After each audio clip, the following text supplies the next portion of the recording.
I do. Good evening. We've got the live stream up, and we'd like to welcome everybody. We've got some of our board members here with us. We've got others participating by video, and we've got some of the district staff and some of the others who will be participating tonight via video. So thank you for being here. This is Monday evening, June 8th, 7 p.m. I'd like to call to order the special meeting of the Mahomet-Seymour Board of Education. At this time, I'd like to remind anyone who's attending in person, and we've encouraged everyone to participate via Bulldog TV, but sign in, and if there anyone else is in the room, we need to silence cell phones. I'd like to remind everybody that in order to facilitate effective meeting tonight, we have asked those who wish to make comments to email those to Dawn, and Dawn has those when it comes to the appropriate time. Okay? We have roll call, please. Giles. Here. Keith. Here. Hendricks. Here. Schultz.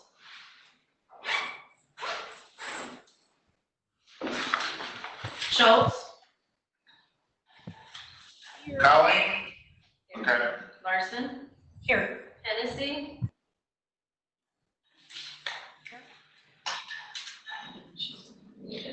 Megan? I'm here. Okay. Nicole. Here. Okay. This time, we're stand, if you're able to, for the pledge. I pledge allegiance to the flag of the United States of America and to the republic for which it stands, one nation, under God, indivisible, with liberty and justice for all. Thank you. You may be seated.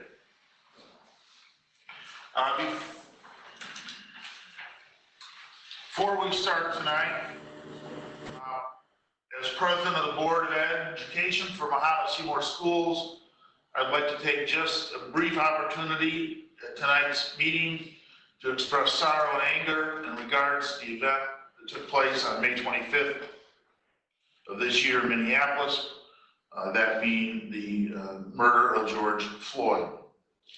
This tragedy has not only led to more violence in some cases, but also, and thankfully more so, to thousands of peaceful protests across our country and here in Champaign County in support of eliminating racism, promoting equality and justice, and moving to spread the message that Black Lives Matter. In Mahomet-Seymour Schools, the message this weekend from Dr. Hall provided further information regarding the next steps for our schools as we move ahead with the necessary conversations and actions to ensure that all of our students are treated with dignity and respect and have a caring, safe environment in which to attend our schools. We've heard from some of our families and students who've experienced racism or other forms of discrimination in our schools. We are here to listen, learn, and ensure the lives of our Black students in Mahomet-Seymour Schools matter, and to ensure that all students, each one of our students, are treated fairly, equitably, and without bias. So I just wanted to state that before we roll tonight. And I know we had an event here in Mahomet tonight, and there were events over the weekend in Champaign. A lot of folks participated in those. So, board members, you've had the agenda. Is there a motion to approve the agenda? So moved. We've got a motion. Is there a second? Second. Motion and second to approve the agenda. Is there discussion? All in favor of approving the agenda, say aye. Aye. Aye. Is there anyone opposed? Okay, the agenda carries for the evening. We also have a consent agenda tonight. It's got some bills that mostly construction related that could not wait until our regular meeting later this month. Is there a motion to approve the consent agenda as presented? So moved. Thank you. Is there a second? Second. Discussion on the consent agenda? I was just wondering if we ever going to go back and vote. I'm sorry, what? Can you go again, Colleen? Couldn't hear you. I was just wondering if we ever intend to actually vote on the field to do the project before we start paying. She asked if we ever intended to vote on the field house project before we start paying the bills. I'm under the impression that we did vote on the field house project. I think the minutes reflect that we approved the field house project. I don't know what meeting that was, but I remember voting on it. I actually went back and looked into it. Do you know, Don? February. February. This is for the Full month.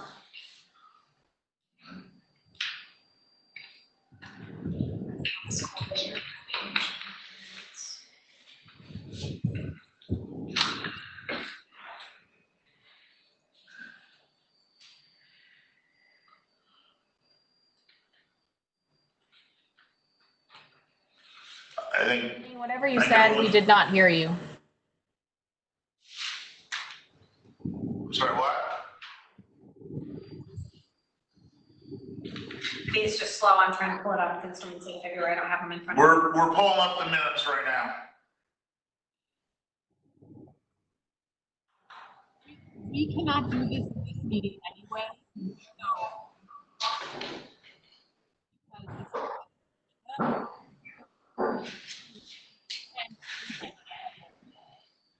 Cannot hear. Colleen, we're having a real hard time hearing you tonight. You're having an issue you've not had previously with your microphone.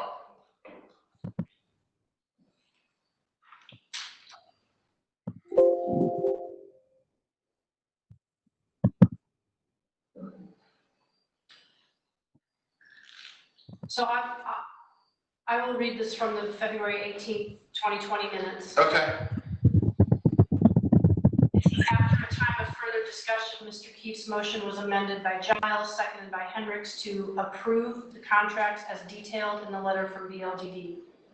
The motion was approved by a yes vote, 6-1. Okay. Motion carried. 10.B6, yeah. So the minutes reflect in February, we did approve the field house project. the way you read that, amended. We approved the amendment that was made by Merle. You have to then actually vote on the amendment.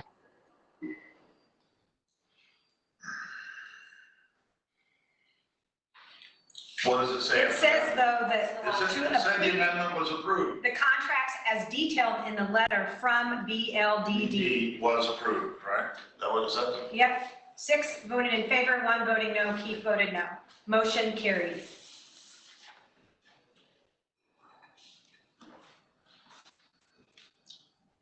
I mean, I as a board member wouldn't spend money if I didn't think I was into a project. I thought we were in a project. The minutes say that the project as presented by the LDD was approved. I don't know how else to answer that. Colleen, we can't hear anything that you're saying. Tell her to call. Is there an option for her to call in? Yeah, there's a, Call in. I waive on her instructions right now. I also think that, I can't remember the exact date, but that we did have this conversation in the previous meeting as well, and we moved ahead from this issue. Our contractors need to be paid.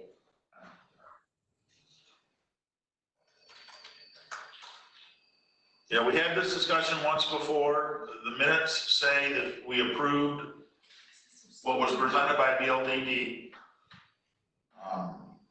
I don't know what else to say, except we've got bills associated with this that we need to approve.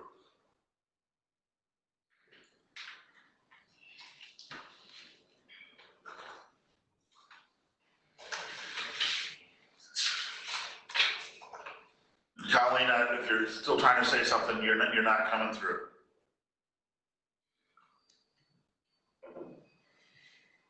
got a motion and a second to approve the consent agenda. Is there further discussion? Roll call, please. Excuse me, can you hear me? Yeah. Can someone explain why we are not paying for these, or we're not approving these at the June 22nd meeting? Because the deadline was missed to pay them at the May meeting, and we need to get them paid now. The rest of the bills will be presented at the regular board meetings. So there will be more bills associated with this. Evidently, we had problems with the deadline last month, and we need to get these in. Is the explanation we've got. Any other questions on this? If we decide not to pay for these at this meeting, what happens? I think they missed the cutoff for us to get them approved. He's saying what happens if you don't approve them. Oh, what happens if we don't approve them? We're gonna have a lot of contractors upset because they presented the bills 2 days before the board meeting. They thought it could get in, and obviously we don't just run the AP 2 days before. Now they understand that, but they do want to get paid for their work that they've already done. So we had a timing miscommunication with the contractors. They missed the deadline. Would have been in the board packet then. But I think in order to try to maintain a good relationship with our contractors in the project, that's why we're approving them now. Can you hear me now on this device? Yes, Yeah. perfect. So all I was saying before was that, sorry, I'll change this computer. A worker is worthy of their wages, and we've already had the person do this work, so we clearly have to pay these bills. My question was, are we going to go back and correct our mistake? I understand it was a mistake that people thought that they had passed that, but they didn't. I went back and looked at the meeting, and we had a motion, we had an amendment, we voted on the amendment, and then we stopped. And so it was a mistake, and I'm just asking if we're going to go back and correct it.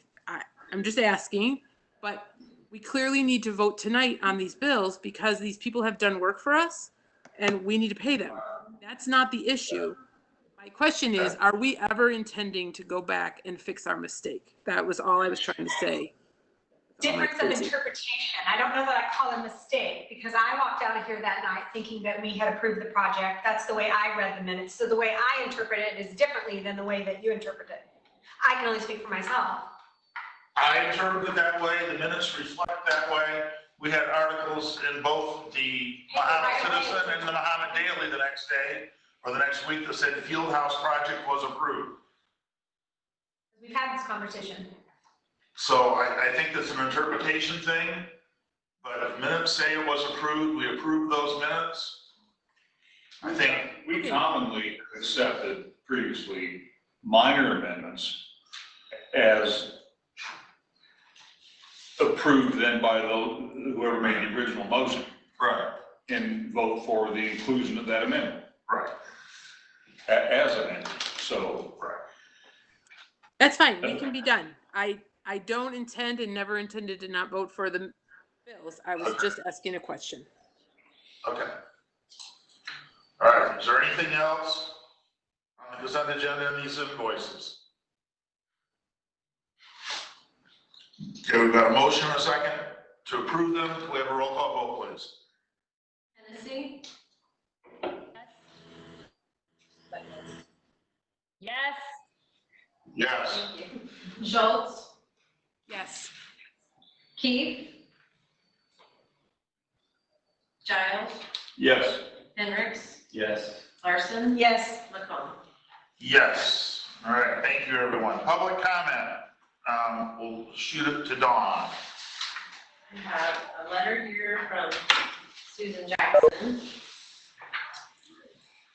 Susan writes, "Dear school board members, Superintendent Hall, and school staff, in the recent months, our nation has repeatedly experienced outward threats and violence towards people of color. These acts have again highlighted the systemic racist beliefs that plague our communities. Our village is no different, as you heard from several families at the November 18, 2019 board meeting. At that time, you committed to taking steps to impact change in our schools. In light of current events, it was requested that the board put this topic on Monday's special meeting. However, it was not on your recently posted agenda. Is there a reason this was left off when these two other agenda items were added?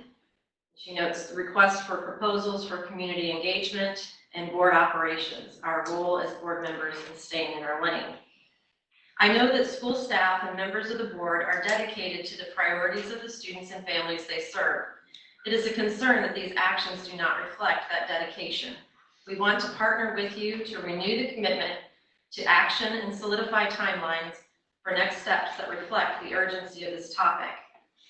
Suggested action steps: a diversity board, creating a district level committee to develop a district statement about our values and beliefs around inclusion and race, and to create a culture of acceptance and unify this vision throughout our various school buildings. Then she asks, what steps have already been taken? What is the timeline you can commit to for starting this committee? The next action step is resources to build staff capacity. Spring staff training, school-wide staff training that was scheduled for spring 2020 but canceled due to the stay-at-home order. Ongoing building training, individual school trainings, book studies, and growing staff capacity. She asks, when will the school-wide training be rescheduled for? What is the plan for continuing trainings on a building level? Other district and school needs. Implement school curriculum addressing social justice, racial identity development, and issues of diversity. Improve school lessons around history, science, literature to include diverse authors and scientists and heroes and sheroes. Develop and implement district and building and staff level responses to racial incidents. Elementary second language classes, after school, before school as an extra rotation. Increase diversity of staff. Honoring heritage celebrations throughout the year. September, Mexican Heritage Month. February, Black History Month. March, Women's History Month. May, Asian Pacific American Month. We appreciate your attention to these needs and hope you share our urgency to see a timeline put in place and acted on. Sincerely, Susan Jackson. Thank you, Susan Jackson. Thank you, Susan. And Dan Teets. Okay. Just to talk about the agenda. Do you want that? Or you can just go from there? Let's go through. Okay. Per Mahomet-Seymour School Board Policy 230, I submitted a request for 2 agenda items to be placed on the June 8th agenda. Since sometimes board members don't know their own policies, I will read it for you. If you wish to be placed on the agenda for a school board meeting, 1, individuals or group who wish to be placed on the agenda must submit their request in writing to the superintendent by 4 p.m. at least 7 business days prior to the Board of Education meeting. The request must state the purpose and the topic to be presented. Petitions or written correspondence to the board shall be presented to the board at the next regularly scheduled board meeting. I submitted my request on June 1st at 12 p.m. Max emailed me back and told me that both items were highly important and that they had not been forgotten.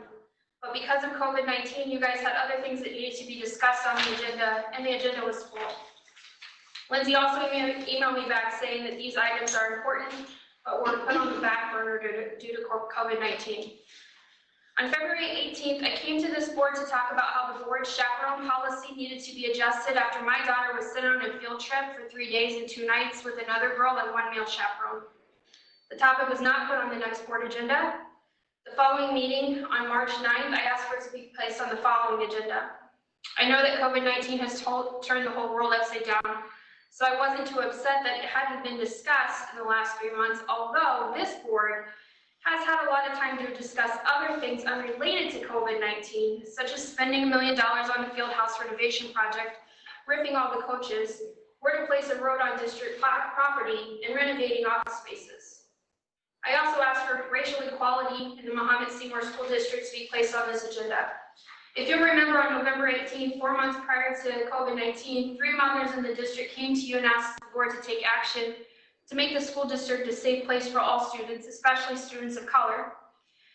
I'm aware that Lindsay followed up with them. Max told me that professional development was a topic scheduled for the staff in April, but I'm curious about why it was never discussed at the board level. I understand that the board has many other things to discuss, such as real estate development, making interior and exterior improvements to the school to make sure it looks great so outside communities so people will want to move here, subsidizing developments for a certain group of investors in this town, board working agreements and community engagement, which is on the agenda after a year of saying it matters. I understand that the safety of our students is so very important. Through the rhetoric that Max shared with me, yeah, what is important even tonight is board operations, our role as board members, staying in our lane. Look, this isn't hard. Let me tell you what your lane is per the law of Illinois. The law is actually quite long and detailed.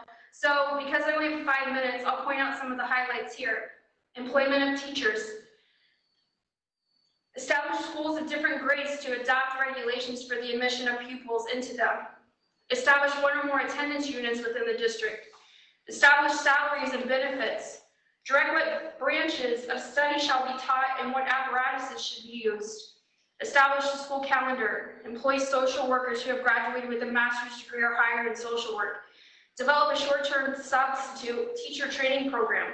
Every 2 years, each school district must review all existing policies and procedures concerning sexual abuse investigations.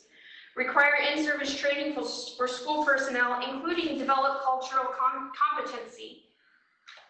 Understanding and reducing implicit racial bias, and have a minority recruitment policy. One great thing about the internet is that we can see how other boards operate. A lot of them talk about topics that are within their purview on a regular basis. They also get very detailed information about district happenings and finances. Staff shares public documents. But instead of doing the people's business, discussing curriculum, buses, and long-term solutions for crowded classrooms, seclusion rooms, minority experiences, sexual assault, and technology policy, this board talks a lot about your role as a board, building projects, test scores, and community development projects. Minus the board's roles, these topics have been consistent for over a decade. You spend time talking about your business, trying to squelch new ideas, news stories, and disagreements. I don't think that this is a news headline, but the reality is that you're adults and it's okay that you don't agree. All voices should be heard and valued because there are a variety of ideas among the people in this community and all viewpoints should be valued. It's actually what makes the community stronger. There's a lot happening in the world right now, and one of the things is that people want for the elected officials to represent them, the things they value, the things that they think and feel, the vision that they have for our common life together. 3 women came to you last year to talk about racial equality. This wasn't brought up because of a death or coming off riots. It was because their children needed help, your help. The reality is that we are Americans and rioting will die down as soon as the news cycle changes, but that is what happened with COVID-19. But know this, the rioting and marches may lead, but there is a group of people in this community who will bring these topics to this board by requesting they be on the agenda every single month until the items that we bring forward are implemented into the Mahomet-Seymour School District. Like all topics that are brought to the streets in protest, when protest ends, it's easy just to look back and go back to old habits. Well, what this board has taught us is that when someone is not at a podium bringing light to the issues at hand, they get put on the back burner. I can assure you that won't be happening here again. Thank you, Danny. Okay. Item 7 on the agenda. High school projects, Dr. Hall.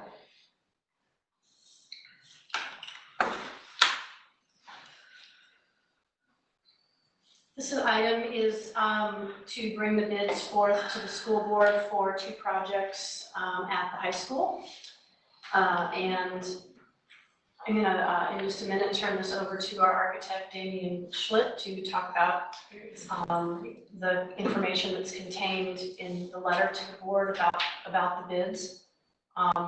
We kind of have 2 parts to this. One is the approval of the bids, and then one is authorization to file a health life safety amendment in order to pay for part of these projects. So we are asking for approval of the bids, but with the contingency that part of the project is not paid for until we get the HLS amendment approved by the state.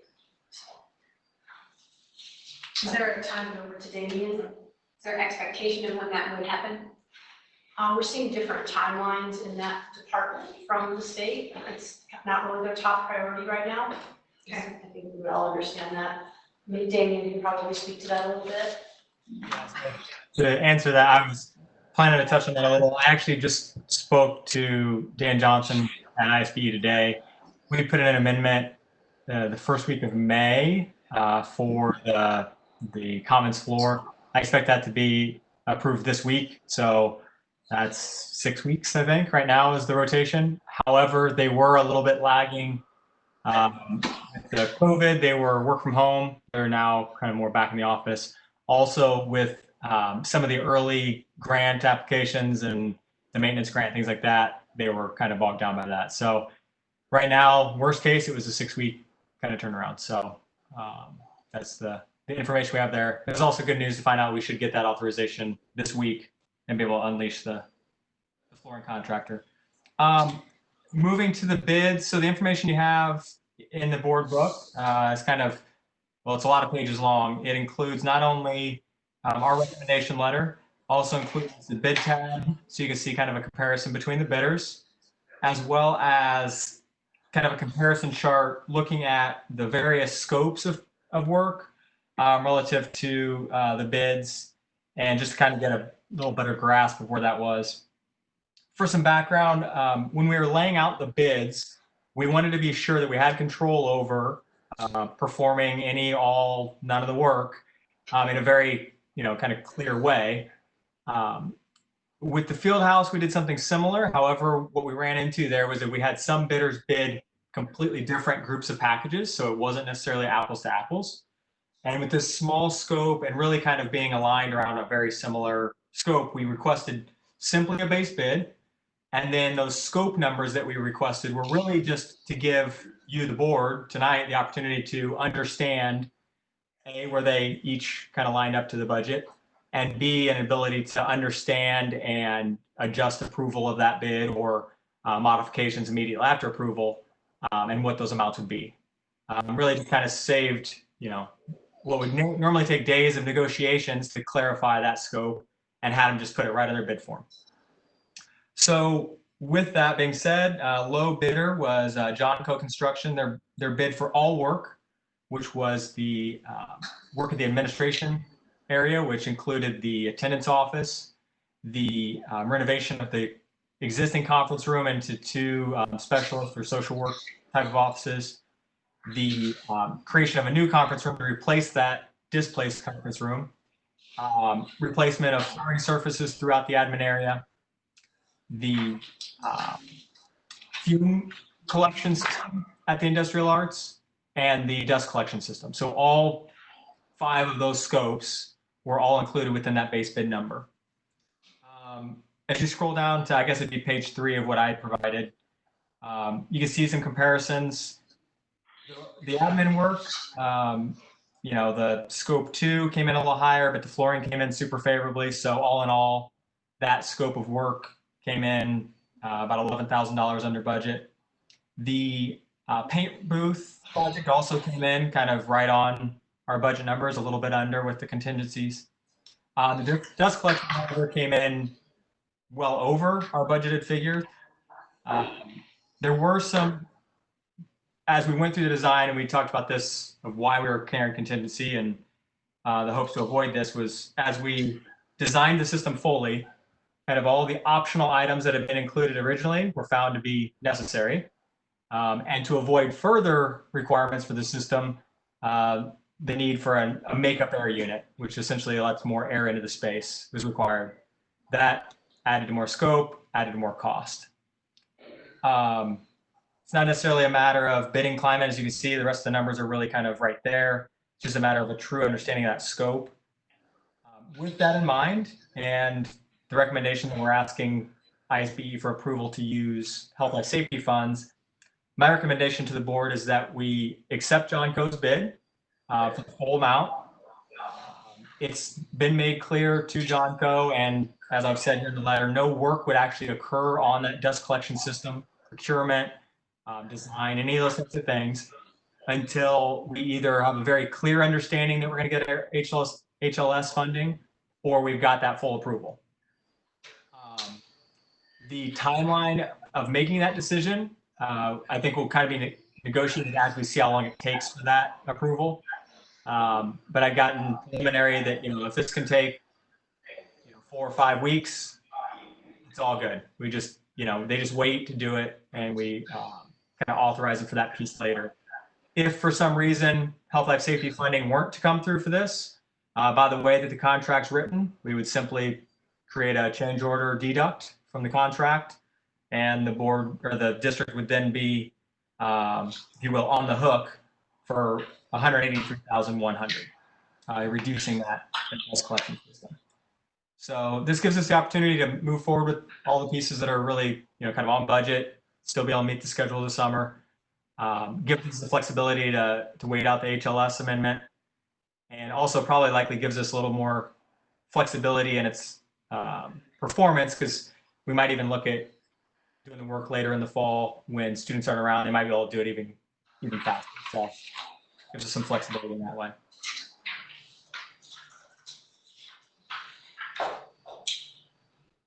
Okay, so there's a basic explanation of this. Before we get into questions, the superintendent recommends the Board of Education accept the base bid by John Co. Construction in the amount of $372,800. This recommendation is being made with the understanding the circumstance that ISBE does not approve the health, life, safety amendments for the dust collection system. The district at that time could direct BLD architects to execute a change order deduction for that system, which is scope 5 in the amount of $189,700, leaving the total contract amount with John Co. Construction of $183,100. No payments or authorizations relative to the work associated with scope 5 will proceed in any way until explicitly directed by the owner to do so. Is there a motion to that effect? So moved. Is there a second? Second.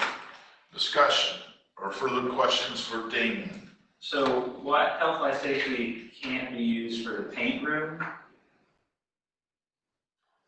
Like I would think with the vapors from the paint room, that would qualify under health, life, safety as well. Yes, it can be. But considering that one came in kind of within the budget, it wasn't really the crux of the need for the HLS access. We have included that within that amendment.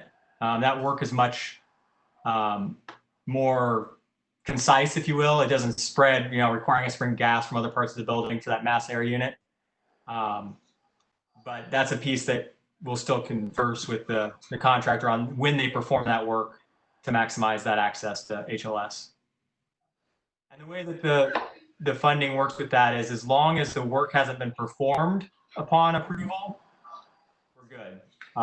So as we do it, we'll just be very clear on that. It seems like even if the health, life, safety funds don't come in, from what I understand, that was a significant safety issue, right? I mean, if they wouldn't come in, it seems like we would need to pay the $16,000 or $20,000 or whatever it is for the safety. For the paint, yeah. Yes, That's correct, I think. it is. And the paint system is on the scale of dire need. The dust collection system is failing and needs to be replaced. But if for some reason we can't get that approved health, life, safety, we could wait a year on that while we look at what options we would have. Right, Damien? Right. The dust collection system is limping towards its end. The spray booth system has reached that end. It's near the end of its life, but not as close to the end of its life as the paint booth. Right. And not to say the dust collection isn't in need of replacement. If you had to, do one, that one's further. We're in better shape to make it a little longer with dust collection if we had to, then we are overpaying. Yeah. Needs to be done. Can you guys hear me pretty well? Here, Ken. So when I looked at the numbers of the different bids, I added up the scopes and I compared it to the base bids. Yep.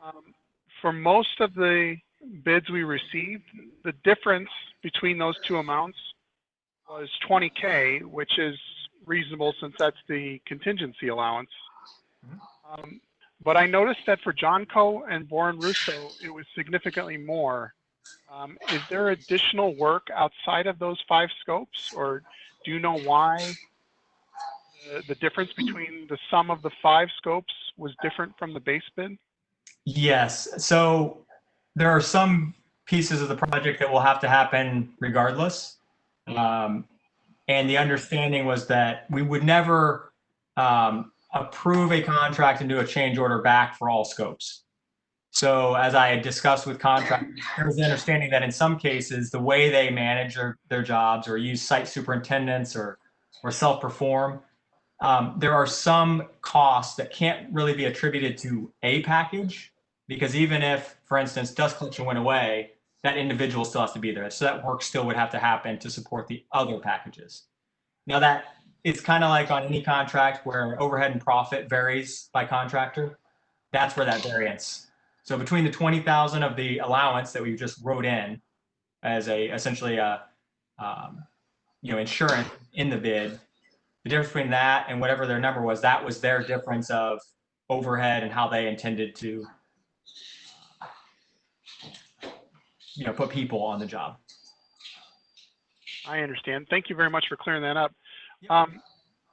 We had a community member who's familiar with construction reach out to us and just let us know that, in his opinion, taking this out to bid in June or May is going to raise our costs 5 to 10% compared to taking this out in February, just because this is the end of the season to find summer work for these companies, and February would be getting to the front of the line. Can you, Damien, just address, do you think that that's a valid concern? Do you think that if this had been done in February, we would be looking at lower bids? Not in this scope. Typically, yeah, I don't disagree. I aim for January, February on large project bids as much as I can. I think if you could see on the bid tab, we got 1, 2, 3, 4, 5, 6, 7, 8, 9 bidders for a 350 for round numbers, $370,000 project. I don't see how we were going to get much better bids depending on climate. I think that the scope actually is a small enough amount that they felt they could fit it in at the end of their summer. And I think also comparing the general work pieces, which really are labor-based, and kind of being pretty close to our estimates, I don't foresee that we would have saved a bunch bidding this out in February. I think that if we'd have put it out right when everybody was starting up all their jobs, we put this out beginning of June or middle of May, if we would have put it out in March, April, when everybody's ramping up to work, I definitely think we would have seen an escalation of costs then, because everybody kind of just got all their first meals for the summer. But short answer, no. I think we've got some pretty good bids, other than the dust collection, which really is a matter of a change of scope. There's a much deeper dive into the code requirements of that. And can you tell us what is the current status of our existing dust collection system? It operates. I think that there's some limitations in how functional it is to support, multiple pieces of equipment at a time. I know that the cleaning and kind of the bags that are currently in use are a little bit challenging due to their location and kind of how they are placed within the space. It's not a danger the way that it's currently designed. I want to preface that. It's not that something's going to fail on it. The difference is the new system going in is 35 years newer, 40 years newer. So there are major improvements in safety measures. So as you do it, you will end up with a better system than you had just by the change of times. But really, it's just a matter of it's a piece of equipment at the end of its life, starting to limp along. So would you say though that it's meeting the functional needs that are in place right now, but it would be a better system if we were to go forward with this new system? I think that it's limiting what Mr. Andraki can do on a consistent basis. So in that case, no, I don't think it's functioning the way that it should to support a successful program like he's got. That dates back to the original construction of the building, does it not? Yes. Yeah. So that went in 79, 78. Yeah, late 70s. Yep. Heather, can you tell us where the funds for this are coming from? Yes, I can. Well, that's why, I'm really wanting to take both the dust collection and the paint booth out of HLS. Reason being is HLS is not one of our operating funds. So that money is used specifically for these reasons and will not decrease any of our cash on hand or anything that, we've been worried about in the past. So those two items can come out of HLS as soon as we get the approval. The other items would come out of the budget. The entryway in the high school, that is a safety issue. So that would come out of tort, which we have plenty of money for, that portion of it. The rest of it would come out of building funds. Is that sales tax money Yes. or building fund? Yeah. Yes. So, yes. What's the threshold? What's the threshold where we need to take something to bid? 25,000. Yes. So any project over 25,000 has to go to bid.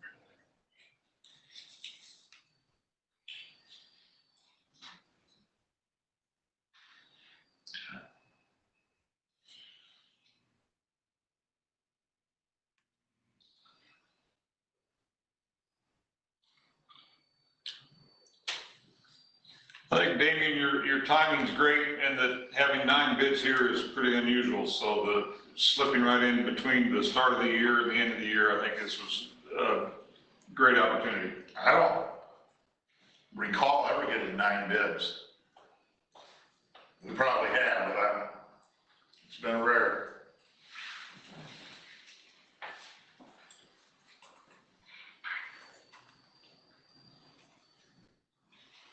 Any other discussion or questions for Damien?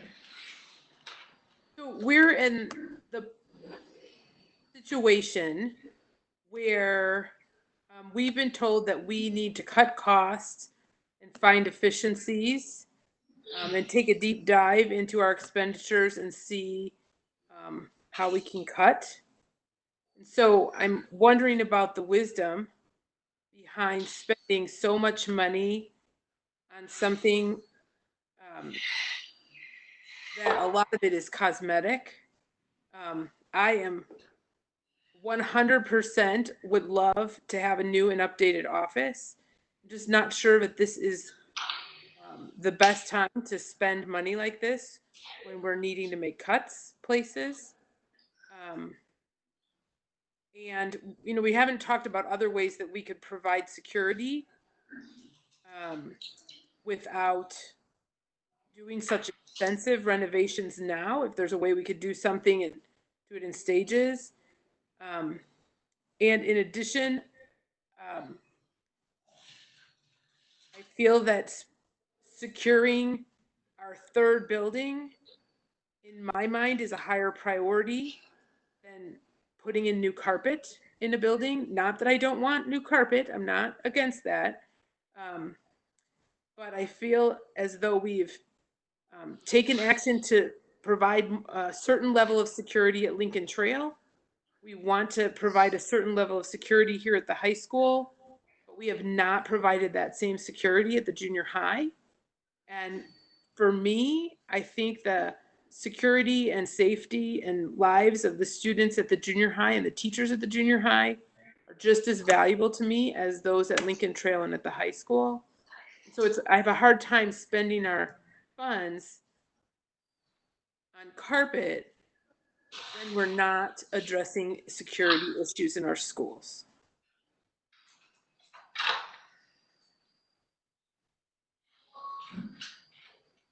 I have to concur with Dr. Schultz.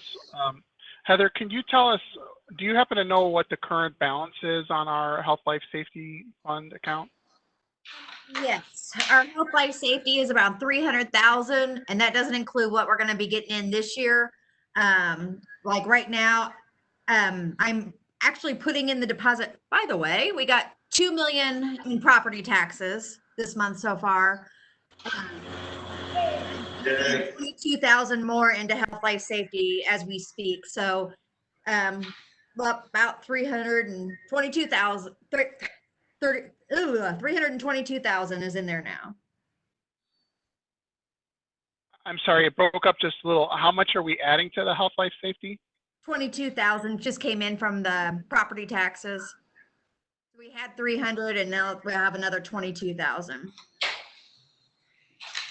That's money that was Also, left specifically for that. didn't we get good news on March sales tax? Yes, we did. It is for, I did concur with the ROE for collections. For collections in March, we came in right, we're like 2,000 less than what we expected from last March. So we came in at 171,000 versus the 173 last year, but we are trending $17,000 ahead just because of previous months. But March collections are from February sales. And so that money that we got is actually collected in March based on what's sold in February. No, I actually have, it's collected in February. This was collected in February, distributed by the Illinois Department of Revenue by April, and then it was distributed in May. So then the one I just got in the bank was collected in March. So when you collect sales tax, what happens is people buy things all month and the businesses collect the sales tax and then they collect it the next month. So everything that's sold in February is collected in March. Okay. Everything that's sold in March is collected in April. So when it says collected in March, that refers to February sales. Okay, well then we will see next month. And but I had contacted the ROE for clarification, but okay. Can we clarify though that when you compare this March to last March, it was only $2,000 less than the prior year? Yes. Okay, thank you. But Lori, what Dr. Schultz is trying to say is, I got that part. I just wanted to make sure. She's saying that we get our March money for what we got in February. I got that. okay. Thank And you. just so everyone knows, I looked into this as well and talked to the Illinois Department of Revenue, and that's what they said. If it was collected in March, it's for transactions that occurred in February. So we would not expect that to decrease because there's no COVID then, right? So, or not here. Well, Next month I'll update you, but as of right now, we're trending about $17,000 to $18,000 higher than we were last year at this time. But I'll continue to update you. Well, that's definitely good news. I would like to recommend that we don't, I'm not making a motion, I'm just recommending that we don't approve the bid tonight.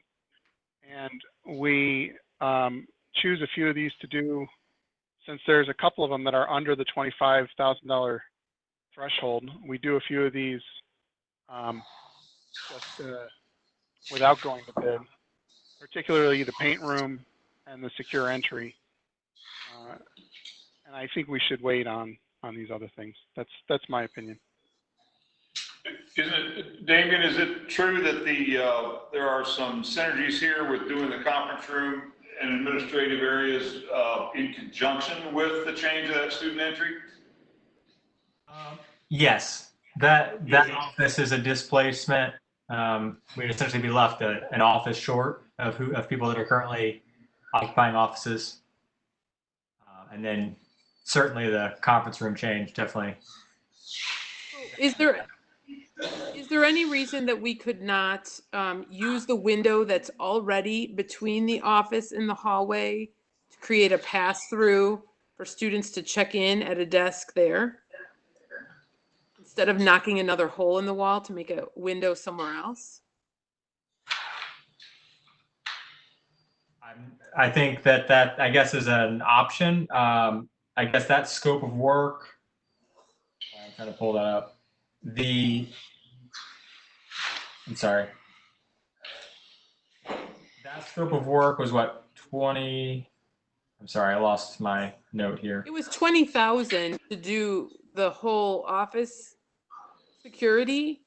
But if we already have a window between the office and the hallway, then we don't need to knock a hole in the wall. We don't need to redo all that stuff. We already have a hole in the wall. We can take the glass panel out and put a pass-through window in. And now we have a pass-through from the office, and we don't destroy any offices. And then when we have a better financial situation, we can consider a whole remodel of the office for the benefit of a remodel. But we could have that security for a more cost-effective manner for at least the next year. My only feedback on that is that we're probably going to end up spending probably 2/3 of what the bid has been for that scope anyway. By the time modifying a frame like that is not kind of the ideal or very easy. The purchase of a desk, there's a lot of ins and outs to it. Not saying it's not possible. I'm just worried that it's going to be money that we're going to, because then at the end of this, once we can do it the way we think works better, that can no longer be used and has to be undone. Maybe just my consideration. It has something to say, so let Keith talk first. Colleen, if I can comment on that. The location of that window is right on the ramp.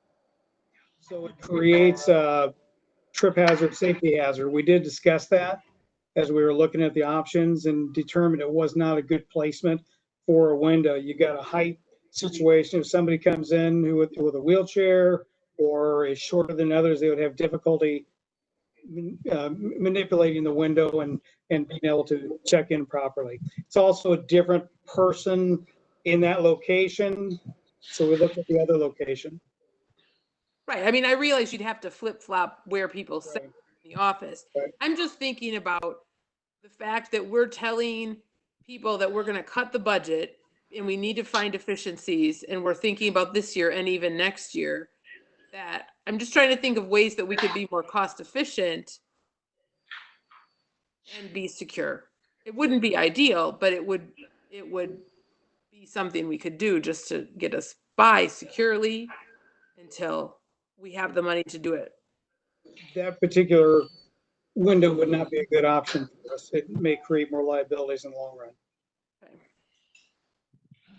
One of the thoughts that I have been having lately is that I don't think anyone will argue that if we get back into the buildings, it's going to be a whole new world. I'm a little bit worried about spending hundreds of thousands of dollars, having not actually thought through if there are other building changes that are going to need to be addressed for COVID, and our ability to have sinks that are automatic, soap dispensers that are automatic, all of the things that we know that the CDC is recommending.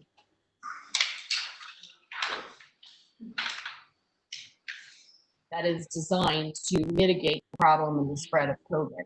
And we haven't even had any discussions thus far, and Steve, maybe you can speak to this, maybe there have been assessments of the building. I haven't seen any of that. So I don't know if we've done that level of assessment already, but I have some real reservations about spending on a remodel when I think that there could be some significant requirements with respect to buildings and infrastructure and maximize safety for students making it back into the buildings. Meeting. That's a really good point. I hadn't even considered that, Megan. And that's even more reason to protect those health, life, safety dollars, because that's something we would use those for. I think that would fall under health, life, safety, those items, if we had to do anything, any changes related to COVID. Wherever those funds may come from, what I'm suggesting is that it feels to me like we are going to pass this remodel in a vacuum, and we have looming on the horizon discussion of needing to take budgetary looks and cuts, and then we have a whole assessment that I believe probably needs to be done facilities-wise in order to understand the safety impact and any changes that might need to take place because of COVID. And so back when we started this in February, none of that was on our radar. We've done the best that we could. This is why I voted against going out to bid on this project at the last meeting, because I think we don't want to start this snowball down the hill knowing that there is a whole set of investigation that needs to go on. I would just prefer to hold off until we know the big picture and we're able to look at this on a 30,000 foot level and then prioritize based on what we know has to happen in all of these buildings.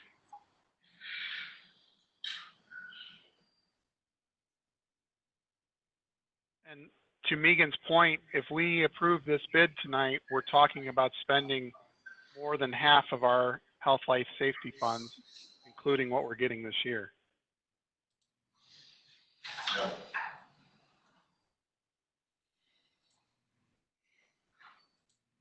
You know, we're talking about replacing equipment that was original to the high school in 1978. At some point, we need to get it done. We've got the opportunity to increase security at the high school. The bang for the buck on this is relatively good. I understand Colleen's concerns about the junior high. I've got concerns about the junior high, but the junior high is going to cost a lot more money for solutions that really aren't great. And here we can ramp up security at a pretty reasonable cost, pay for it out toward, and get it done. And I think we need to move security forward at the high school. And Ken, you had asked me what was in health, life, safety in this year. I want to specify too that there are 300,000 in there now. We just got 22,000, but in total for this year, we're supposed to get 178,916. So if you're looking at for this next, for this year, everything, it should be 478,000 total. So I just want to make sure I was clear so that everybody knew. Thank you for correcting me. No, I was correcting myself. I'm not opposed to doing this health, life, safety things because I think that's safety and it needs to be done.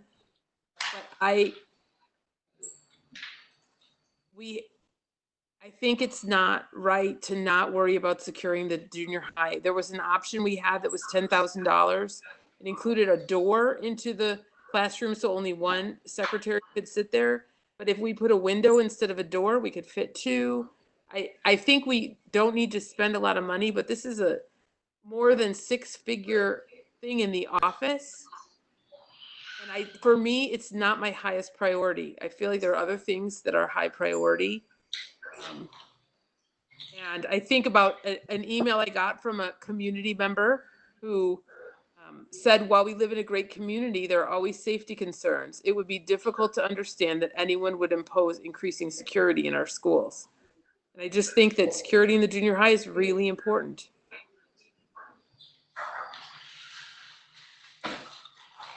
I think we can revisit security in junior high at any time. We punted because we didn't come up with any acceptable solutions in the junior high. I think it's still worth the conversation. I think we've got this safety in the high school looming over us, and we've got a window of time where it can be done before students are back. And I worry about a lot about that failing equipment in the dust area there too. I think we'll always have uncertainty in making these decisions, and we'll never be comfortable. But I believe as much work has been done in this bid so far that the first dollars are usually the least dollars to spend to solve a problem. And historically, anytime we punted something down the road to 6 months or 12 months out, it's come back to bite us every time with more money spent to do this. With 9 bids at this time and this kind of level, I'm afraid to not do this at this time. Like I said, I don't have any problem with the dust collection or the paint booth. I'm actually for an office. I don't have any objection, but I know that last time we talked about the junior high, when it was talking about the field house, we said, oh, we can still do that. Now we're talking about this office and we're saying we can still do that. And meanwhile, there are actual live kids and teachers in that building. And if we feel that this is a security measure appropriate for Mahomet, I feel as though we need to take action to protect those kids too, and those teachers too. As far as the junior high, I'm gonna be honest with you, I don't recall a $10,000 option to fix the junior high. If there was a $10,000 option to fix the junior high, we could do that out of tort really easily. That was separating a person into a small room across the hall to be dedicated to that with a pass-through door. But there were problems with that, I think. Real problems, security in other ways.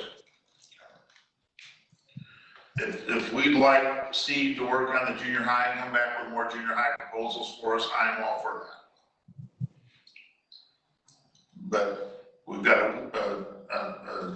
moment in time here where we can address the high school while we're over the summer, and I think we need to get that done. Can I add 2 What comments? needs to be done in the high school for COVID? Say that again, Megan. Could you say that again, Megan? What else needs to be addressed in the high school for COVID concerns? What are we talking about? I don't know that we fully know the answer to that because we're still figuring out how to develop plans to even return kids to school. I think That COVID is is my not point. high school. We have an unknown problem that has not been assessed that will more than likely require dollars. And so I think we need to pause on a renovation and a remodel and take care of what is safety measures. And then we need to actually assess what else needs to go on in each of these buildings. I believe we will have some work to do. And if we spend all of our money now, I am not sure how that work will get done.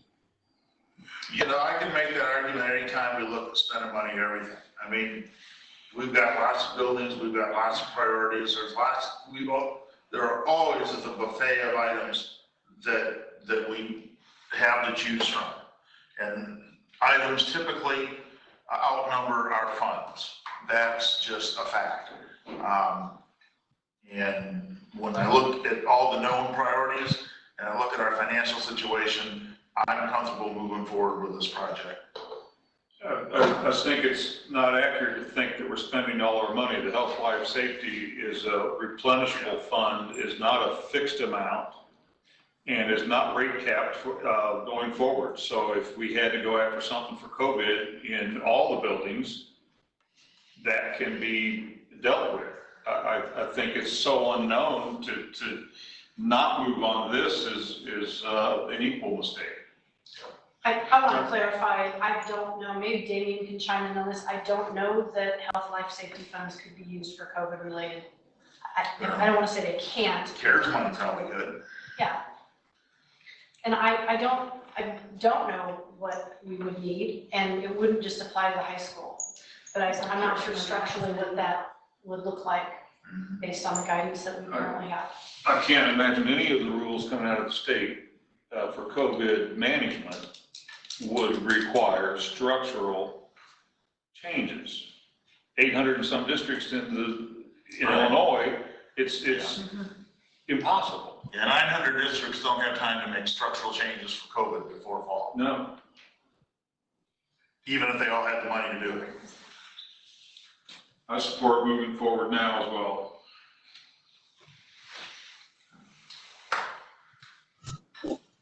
Any new discussion on this? The CARES money was 275. Does public get to ask questions and make comments?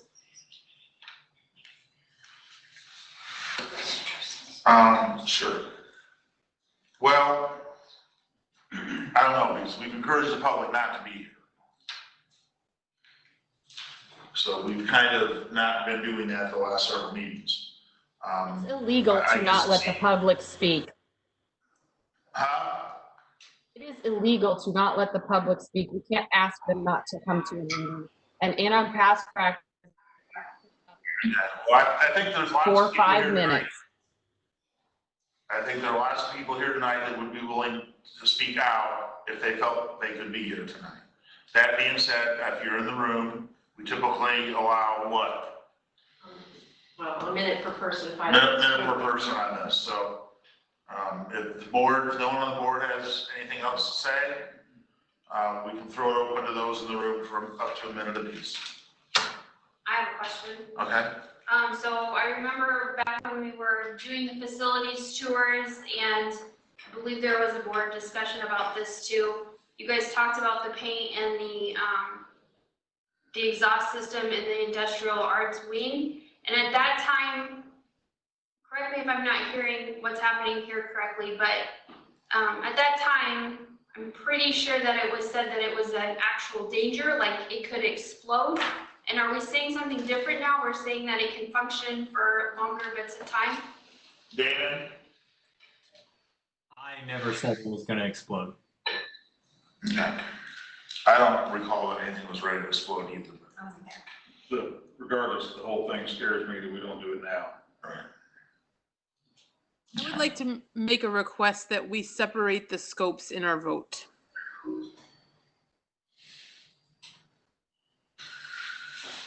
Were you gonna talk about it? Just to clarify, the bid is for one base bid. The recommendation is for an understanding of the control we have over the scope. But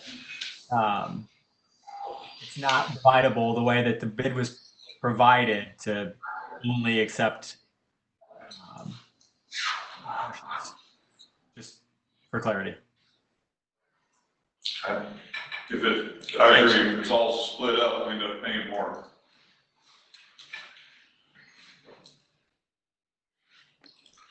Any other comments?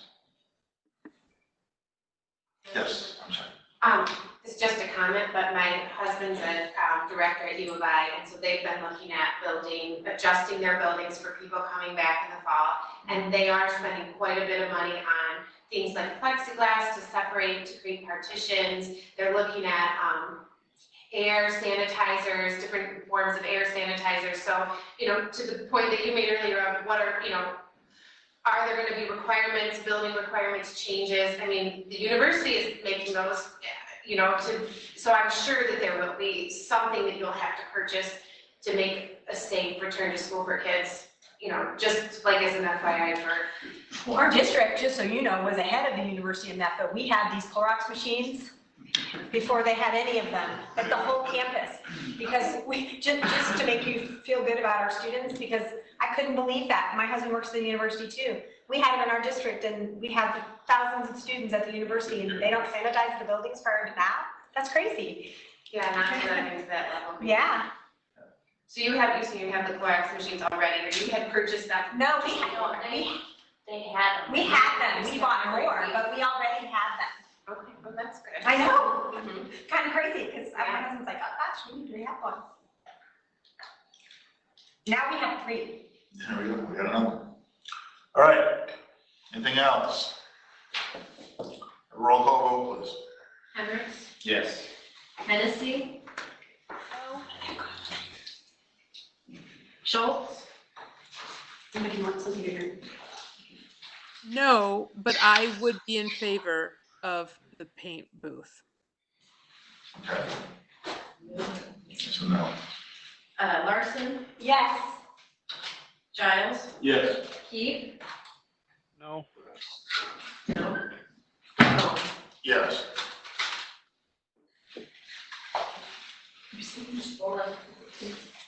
Okay. Next is authorization to file health, life, safety amendment. Dr. Hall. It just gives authorization to move ahead, with filing the amendment, which basically translates to requesting that we be able to use those funds on these projects. Okay, so the superintendent recommends the Board of Education approve authorization to direct BLDD architects to file the health, life, safety amendment in the amount of $256,920. That would be for the items we were just discussing. Is there a motion to do that? So moved. Is there a second? Second. Discussion on that? Seems rather straightforward for doing the project. We have a roll call vote, please. Schultz, Yes. Giles, Yes. Larson, Yes. Keith, Yes. Hennessy, Yes. Hendricks, Yes. McComb.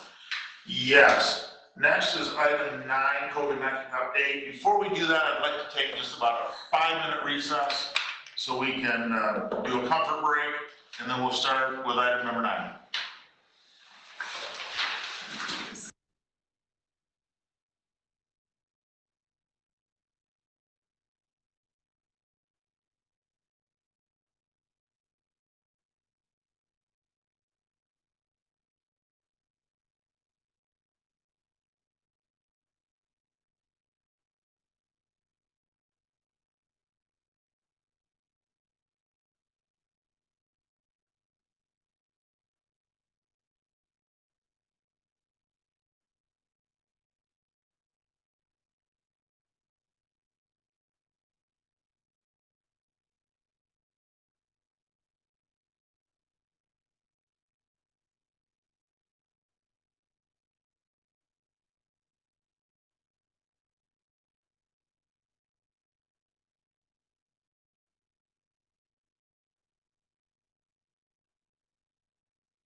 You guys are muted, so if you're started, we can't hear anything.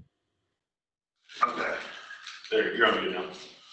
Okay, I'm unmuted now. I can hear Megan. Colleen, are you still there?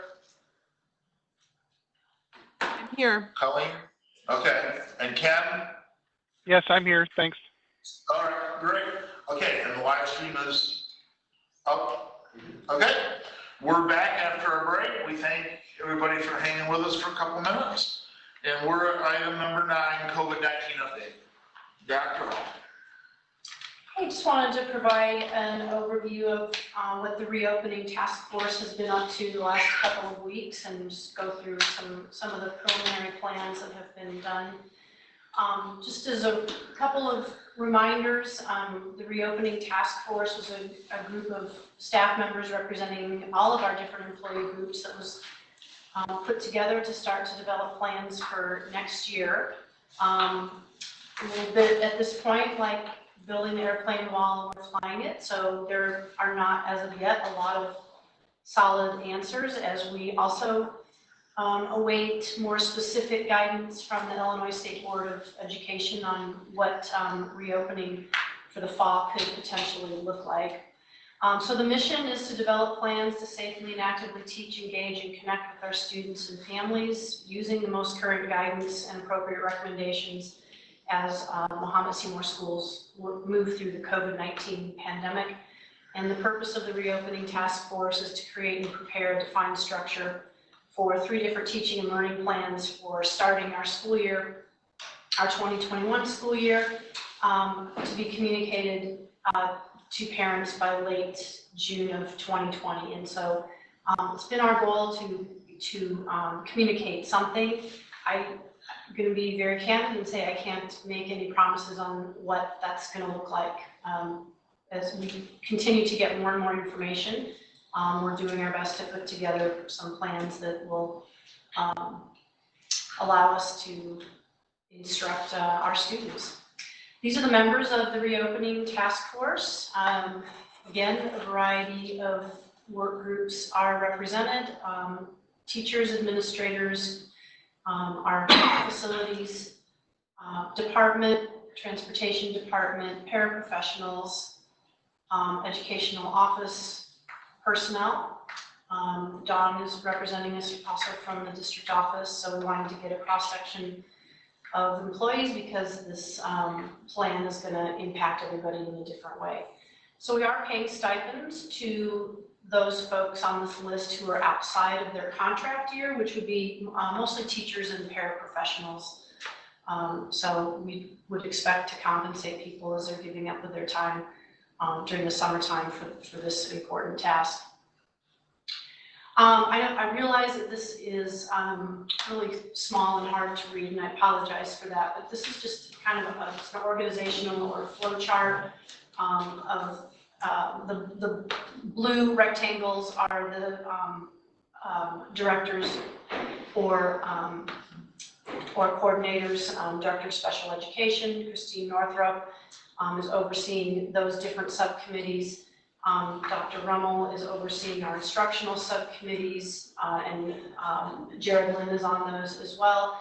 Our district nurse is overseeing the Health and Reentry Procedures Committee, and then our chief school business official overseeing facilities and transportation as we work through the different issues that are going to affect all those different areas. So far we had a first meeting of the task force on May 27th.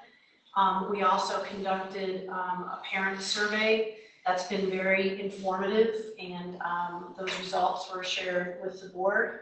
We've also done a couple of staff surveys.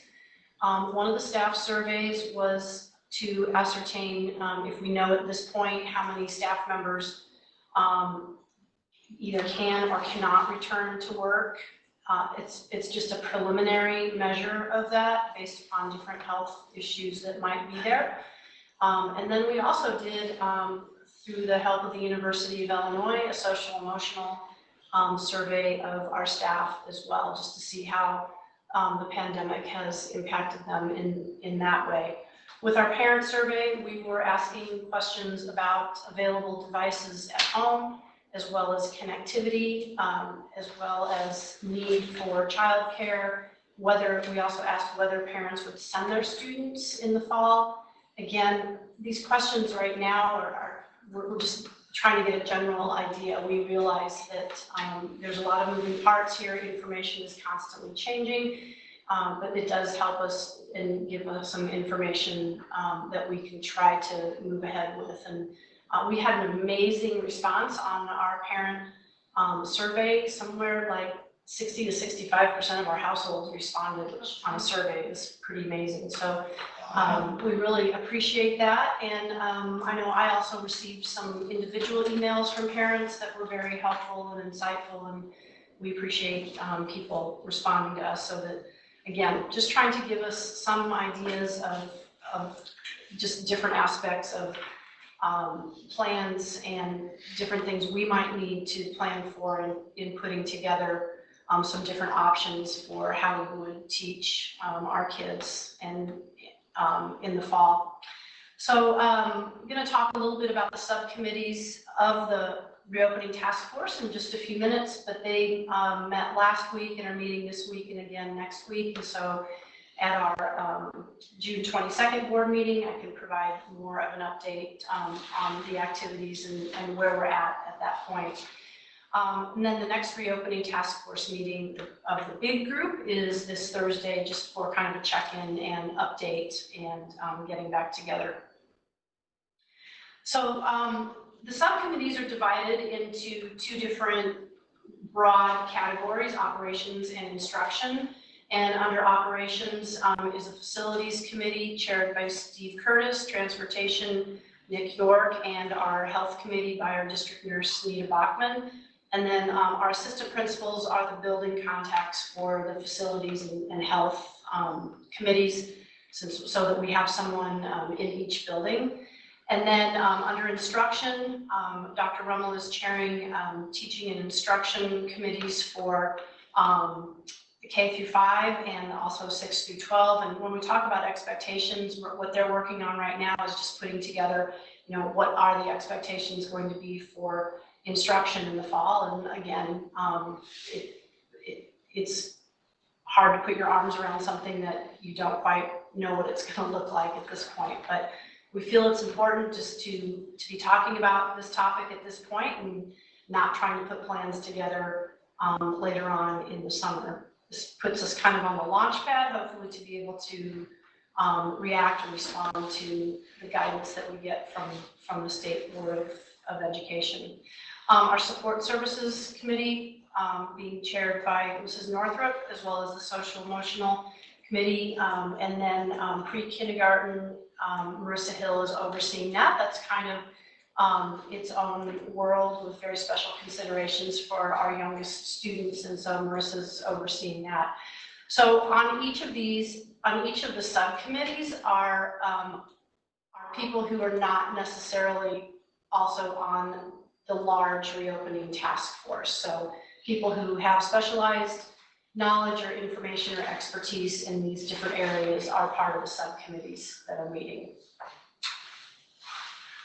So I just wanted to talk a little bit about specifically some of the activity that's been going on. We have ordered some personalized personal protective equipment. We know this is just preliminary. We know that we anticipate that we will need more of this. We do have 400 cloth masks being made for our staff, and we've ordered 10 gowns per building, a thermometer for each school, and one for our nurse. These are no touch, like stand a distance away and take the temperature. We've ordered so far 100 disposable masks per school, and then 10 masks per school with more protection for staff who might interact with individuals who might be sick. So this is just, again, what we've done so far. It's a preliminary list that Heather Smith has put together with our district nurse, Nita Bachman. So to talk a little bit about the instructional subcommittees, this is really,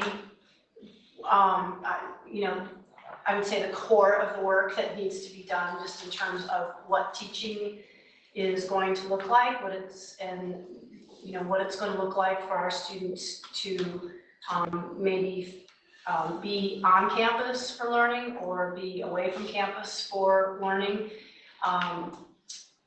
And the phases there that are listed there are part of, those are the phases that are described in the governor's Restore Illinois plan, and that those are the phases that are being used in terms of describing what it'll look like when we return to school. So we're looking at 3 scenarios for reopening, whether we're in phase 3, phase 4, or phase 5. So hopefully it's not phase 3, because that would mean that we've taken a step backward. So we'll hope that that doesn't happen. We do anticipate most probably being in phase 4 when school opens. I have my doubts that it's going to be phase 5. That requires a different level of medical intervention that we don't currently have right now with the vaccine. So the instructional subcommittees, they've had 1 meeting so far, and you can imagine that there's just a lot to discuss and think about and look at how to bring kids together, either online or in small groups, because that is likely where we're going to be in a phase 4 plan. So considerations are being given to, first of all, assessing students' academic and social emotional learning needs. And we have to remember that we haven't had kids in our school buildings physically present in person since March 12th.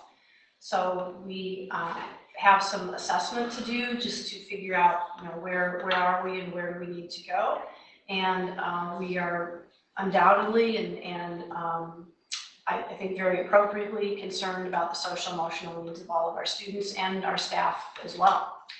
So focusing on teaching, the focus on teaching and learning is on best practices, also defining what staff, student, and parent roles are, looking at response to intervention and additional supports that are needed, what are our family needs, and just the logistics of it all. I realize fully that putting this information out there tonight raises, I can't even think of the hundreds of additional questions. And I just want to say, we don't know yet. And I would love to know, I would love to be able to have an answer and say, this is exactly what it's going to look like. But we are literally in the midst of figuring this out right now. Support services subcommittees has also been looking at framing the education of our students, either as, how it's going to look in a phase 3, phase 4, or phase 5 scenario. So outlining the instructional needs of students with IEPs, the students who are in our pre-K program, social emotional needs of students, staff, and families in each of these phases as well. That's going to look different just depending on how much in-person instruction and support that we can offer, and how much of it also needs to be off campus. As I said, Marissa Hill is overseeing the pre-K subcommittee, and this is just a more in-depth look at what that group is doing, looking at the numbers and ages of returning students, as well as those on the wait list. How to make classroom placements while following the CDC guidelines and maintaining student health and safety. Looking also at what instruction would look like across those 3 phases, not only for academics, but for social emotional learning and areas of specialized instruction. And also looking at what changes would need to occur in the physical setup of the classrooms in order to maintain the appropriate distance and the cleanliness of materials and spaces. Remembering that some of our little ones in pre-K are only 3 years old, and so this is a especially challenging group in terms of social distancing and sanitizing, things like that. The health subcommittee, I know, meets tomorrow, and they are working on a return to work plan, as well as an illness flow chart for assessment of illnesses once we are in school or once we have students here. Our facility subcommittee is working on cleaning and sanitizing protocols, and same with our transportation committee. Mr. York is working with some of his staff members to look at what the protocols are for their workspace. It is very small at the transportation department for the number of employees that we have over there. So there's some special considerations there in terms of social distancing, protocols for exchanging information, and also obviously for cleaning our buses. We have not even begun to scratch the surface of the complexity of transporting students under the guidelines that we could be given. That's going to be an immense challenge. So that's just an update of where we're at. Oops, sorry. And I'm happy to answer any questions or concerns. I will do my best on doing that because there's a lot of unknowns. And I will add that we, on Thursday of this past week, we did receive guidance from the State Board of Education about summer school and summertime activities. And those were outlined as looking at together groups of 10 students or less. And so we'd like to move ahead with behind the wheel instruction for driver's ed. If we don't do that, we're going to get really backlogged in the fall if we don't start getting kids going through there. And so there are very strict, clear protocols on sanitizing and distancing and that type of thing. And I think that the guidance that we received from the State Board of Education last Thursday is kind of a foreshadowing, if you will, of what it could look like to try to open school, only being putting together groups of 50 or less. Keeping in mind that the guidelines for putting together groups of 50 is you can put together groups of 50 as long as you are still socially distancing. So, that requires a huge amount of space, which is limited in most of our buildings. Everybody's also probably aware that on Friday evening, the IHSA released guidelines for being able to get together. And once again, with very clear, concise, strict guidelines on what that can look like. And I know that Mr. Hensley today was talking with some of our coaches who want to start to get together. And I talked with him this afternoon, and he said he thought that outside, which is great. So that's kind of where we're at with the most recent updates and guidelines. And this is work that's going on every day. I just have to commend our administrative team. They've been working really hard in their buildings to try to get some of these things figured out, and really just appreciate the time of the people on the task force and the subcommittees as well who are contributing to the problem-solving discussions. There's a lot of problem-solving going on. Hopefully we can get through that. How many staff members do we have that are considered at risk that may not want to or really shouldn't be coming back in the fall to teach? That's a great question. And I don't know the exact number. The kind of questionnaire that was put out last week, so far I've gotten a little over 200 responses, which is about half of our staff. It's not surprising that some of our staff kind of back off from checking email in the summer. Don't blame them a bit. They're tired of seeing my name in their inbox, for sure. So we're going to keep asking that question. But so far, I think I have a lot of people that are maybes who have different considerations. And so as we get closer to the time opening school, we're going to have to revisit conversations with some of those folks. But so far, the people who are a no is, I believe, 9. But it could be more than that, knowing that we've not heard from all of our employees. And are those teachers? It's a combination of employees. Okay. I was just thinking about classroom setting too. If you've got a section in a certain grade that doesn't have a teacher, then Yeah. Classroom teachers and class size obviously is an issue. And my guess is, since our transportation department skews heavily to older drivers, that we could have some concerns there. A disproportionate number of concerns there. it also looks like on the survey that over 90% of parents are in favor of physically being at school, either most of the time or in some modification. Yeah. So I think that at this point, a safe and valid statement is that it will be modified. But the challenge is configuring the number of students that we can put in the buildings and maintain all the protocols that we need to maintain with social distancing and that type of thing. And also, right now, one of the screening procedures is to take the temperatures of everybody when they come in the building every day. So that's a kind of a layer that goes onto that as well. If that needs to happen, it's gonna take more than 1 thermometer per building. right. Yes, yeah, absolutely. Absolutely. So so in terms of the survey results, I mean, I want to be very clear. I mean, I want kids back in school. I think that's the best place for them for 100 different reasons.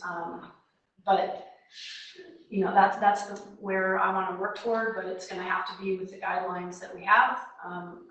Unless something different happens, we need to keep people safe and healthy, our staff and students. Do we intend to send a survey out? As I was filling out that parental survey, I was finding it difficult to answer because there was no description about what sending my kids back to school, but I didn't know what that was going to look like. Do we have plans to send out secondary, what those environments are going to look like and what the day is going to look like so that parents might have an opportunity to weigh in with a little bit more specific information? Yeah, we absolutely can consider that. We hadn't talked about that, but our goal with that first one, I understand it was pretty general, but I'm going to be honest, we weren't even sure what to ask. Right. So, well, still, how can you answer the questions of what it's going to look like when you don't know and it hasn't been told to you? yeah, but we're pretty soon we'll be able to, I would say, eliminate options. Right. There's a lot of different ways to schedule and that kind of thing, and there's a lot of different considerations. But yeah, absolutely, that would be fine. Narrow by elimination. I think you did a good job on the categorizations and so forth, and particularly on the parent survey with what we knew at the time. I'm glad you had the word logistics up there. Specifically, I'd like to have inside of that logistics discussion be part of the deliveries, including checking with food vendor on what their plans are. They probably have some separate drilled down, maybe a little more deeply than what we would do. But even kitchen logistics, how do they want to do the kitchen, or do we have to do any retrofits in those areas? Kids and events are probably going to be easier to manage going forward, but I think it might be worth looking at, because I just heard the bus thing in the transportation, and then we heard plexiglass earlier. I could see that plexiglass in buses might be something that could be required. Even the bus vendor might be able to give us ideas to start thinking about that early.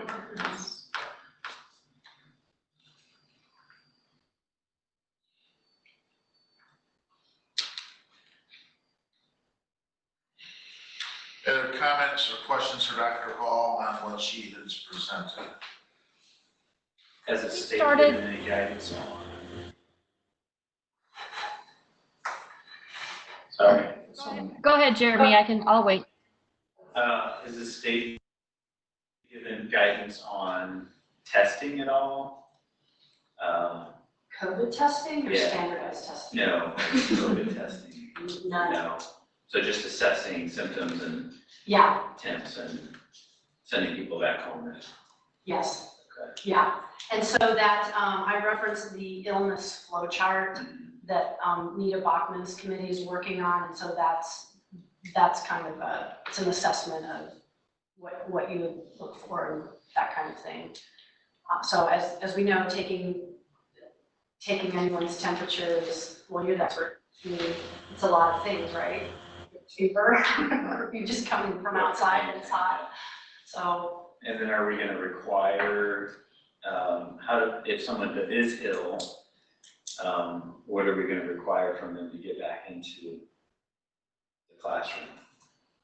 I mean, obviously they're gonna be at home and isolated, but in order to get them back, are they gonna have to be tested negative before they're allowed back to, and a note from their doctor that they have tested negative before they come back in? So if you mean if they are positive for COVID? Right.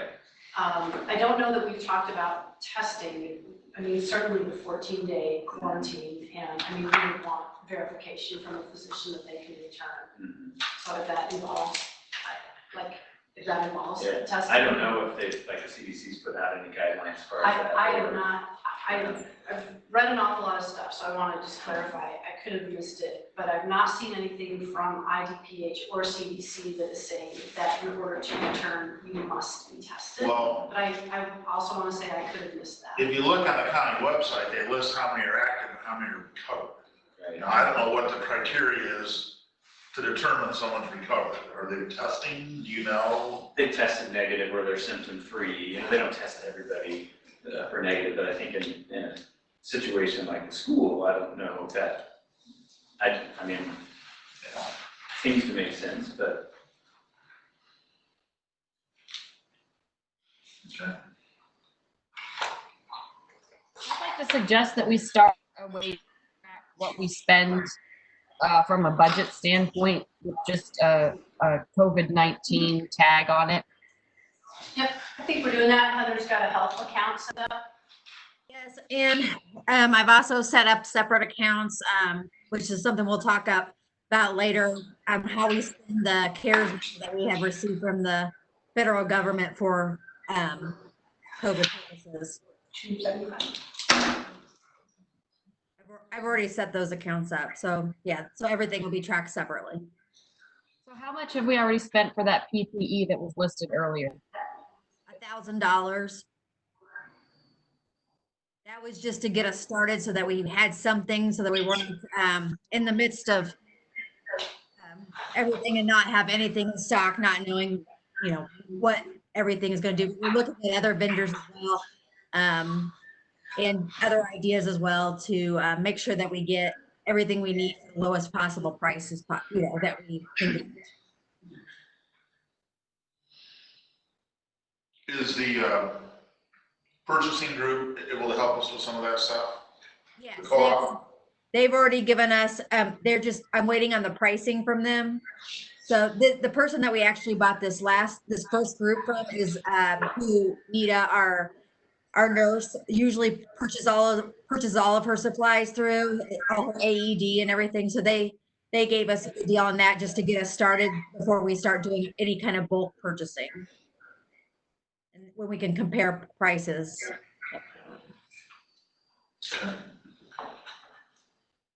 I think one positive piece of news is that there's other countries that have gone before us in this, and that they found that the students that have returned to school and have followed those guidelines, whether it's from the World Health Organization or their own public health entities, that they haven't found that kids 12 and under have had any major outbreaks or issues with that, because kids just don't seem to be spreaders and they don't seem to get very ill. So, you know, you had a lot of schools that reopened in Europe in April and not had any problems. So I think that's one positive bit of news for at least our younger age groups. Good.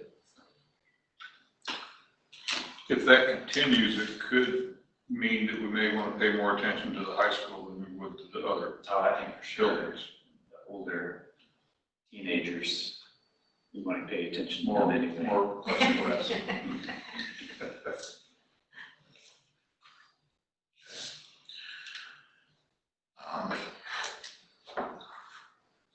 Part B of this is other COVID discussion concerns.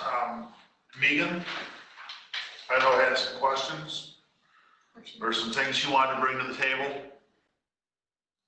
All the questions that I sent Dr. Hall, then covered in the slide show that you gave.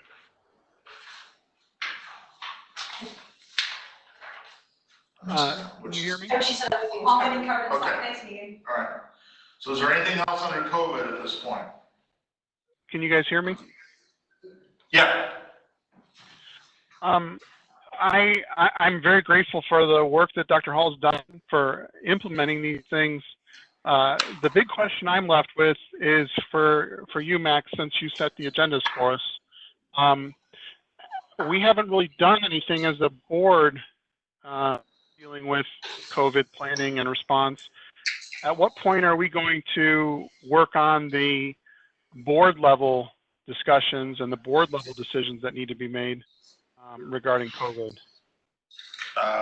Specifically, what discussions and board positions are you referring to? Well, questions like what expectations we're going to have about calendars and opening contingencies. Questions about HR policy and how staff who are experiencing infections are going to be handled. How and when students will be engaged remotely or in person in the different phases. I mean, that's just a couple of them. Those are items that are being worked on by the reopening task force subcommittees. Right. I'm not talking about that.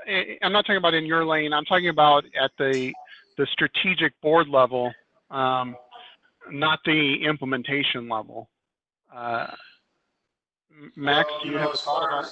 As far as students and how much remote and how we're going to handle remote, I think before we can really do anything, we need an understanding of what the state's going to tell us. I think from what Dr. Hall is hearing and expecting, a lot of those decisions will kind of be made for us. And then I think it's up to the task force to kind of work out the operating details of that. I'm not sure that the policy part of when we're going to do remote and when we're not going to do remote and who qualifies for remote and those types of things. I don't know that we are going to have much local decision making to do there, quite frankly. Am I reading that wrong? Well, the IASB has provided a very nice framework to get started on this. They sent it to us at the end of May, and there's about 100 different topics and tasks that the board is supposed to, or they're suggesting the board consider, and their advice is the board focus on strategic priorities and allow the administrative staff to implement the plan. So we work on the what, and they work on, and so it sounds to me like one strategy is to delegate all of the what questions to other people, but I would support us getting involved and doing that work ourselves. Probably a couple suggestions there. In direct response, I think we ought to have a COVID item just on every board meeting that we've got going forward, because, and then encourage ourselves to get specific agenda items in early for discussion. But if there's 100 items on that list, I wouldn't be opposed to, you know, maybe we set up a temporary committee of, you know, a couple board members and, you know, go ahead and bring things occasionally. I like that idea. Yeah, I saw the list. As far as the what, I mean, quite frankly, let's just take the transportation piece. I don't see the sum of us working out the transportation piece. That's got to be the transportation department. A lot of that software driven, we're not familiar with how that works. Now, once we get some general guidelines as far as how many and who we can transport and how many students we're bringing on campus at once, I mean, we might have to make some decisions regarding additional resources or additional staff or looking at the plan to kind of shift people around. Well, I think I don't see us working through, I don't see us being the group working through those details. I think if Lindsay briefs us every board meeting, it frees us up with the opportunity to look at it from, you know, a higher level, that 30,000 foot level, to say, well, what about this and what about this? If we're mired in the details all the time, and sometimes that's also how things get missed. So, you know, we have Lindsay to work out and work through the what and the how, but for us to really look at it from a bigger picture, and like we're doing tonight, we ask questions, we offer suggestions, and trying to work through some of the problems. But I think we do need probably a briefing on it every meeting so we can have an opportunity to see what progress has been made. Our conduct says that we will be sufficiently informed and prepared to act on specific issues before the board, and that comes to us. It doesn't mean that we create it. I really don't see policy issues so much because we know we've got to follow direction from the state, which is yet unknown.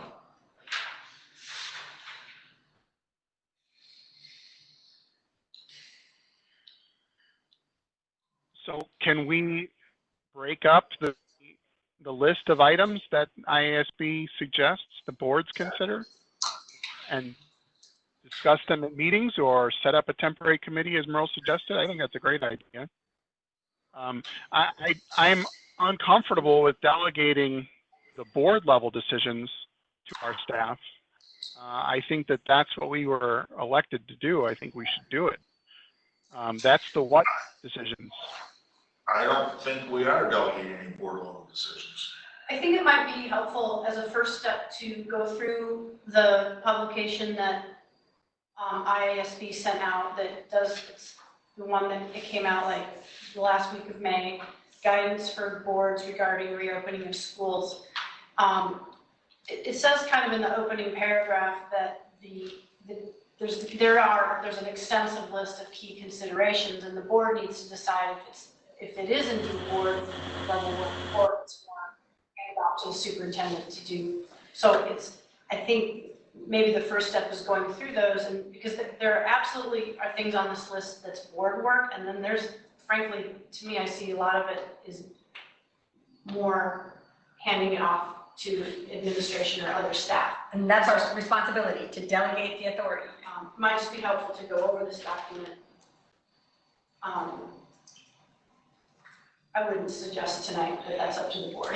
No, It's a but document. I would welcome Ken's input on something like that, but Max, you're close enough to this stuff too. It might be able to do a first call and get that 100 down to something that we think is more like 10, if that's the number. Well, can we as a board take a look at it on our own time, and then we bring it as an agenda item to bring up some, you know, whatever discussion comes out of those 100 items at the next board meeting? That's probably a good idea, is that we all spend some time reviewing that. You know, I mean, I looked at it, I really didn't see much from a policy standpoint there that we had enough information to get involved with yet, but some of you may view that differently, and that's fine. So I think maybe what we do is we give ourselves a homework assignment between now and our next meeting. We look through that and everybody's very familiar with that document, and then we come together and go through it. If we each do that, we could send you say a top 10 or something like that in our mind that would need to be board specific attention. We could put a list together and see what we should really be addressing. When it's come to me to sift through it and put the list together, that's not gone well in the past. Let's put that out there. So. I just say we come with some discussion points for that and leave it as an open item of discussion, and maybe we can only, like Ken says, maybe we can only handle 25 at a time, or, you know, or we put a time limit on ourselves and say we're gonna talk about this for 30 minutes or whatever. Yeah. Okay. That works. All right, so everybody go through that document, and Dawn, could you resend that to everybody so we're sure everybody's got the same document that we're working from? Yep. And then we'll put that on the next agenda.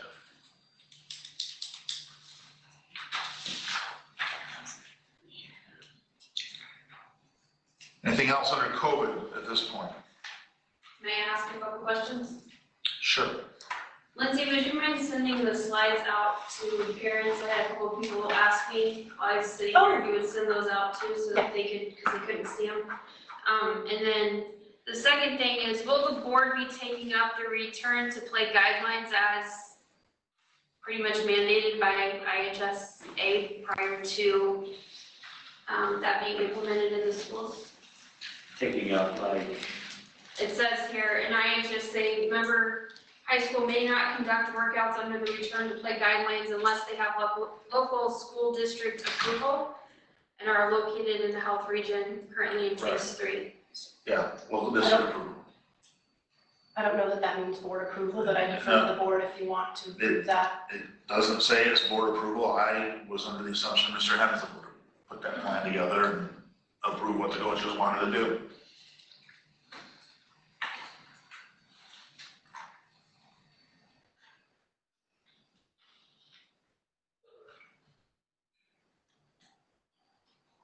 They're planning on starting that soon, right?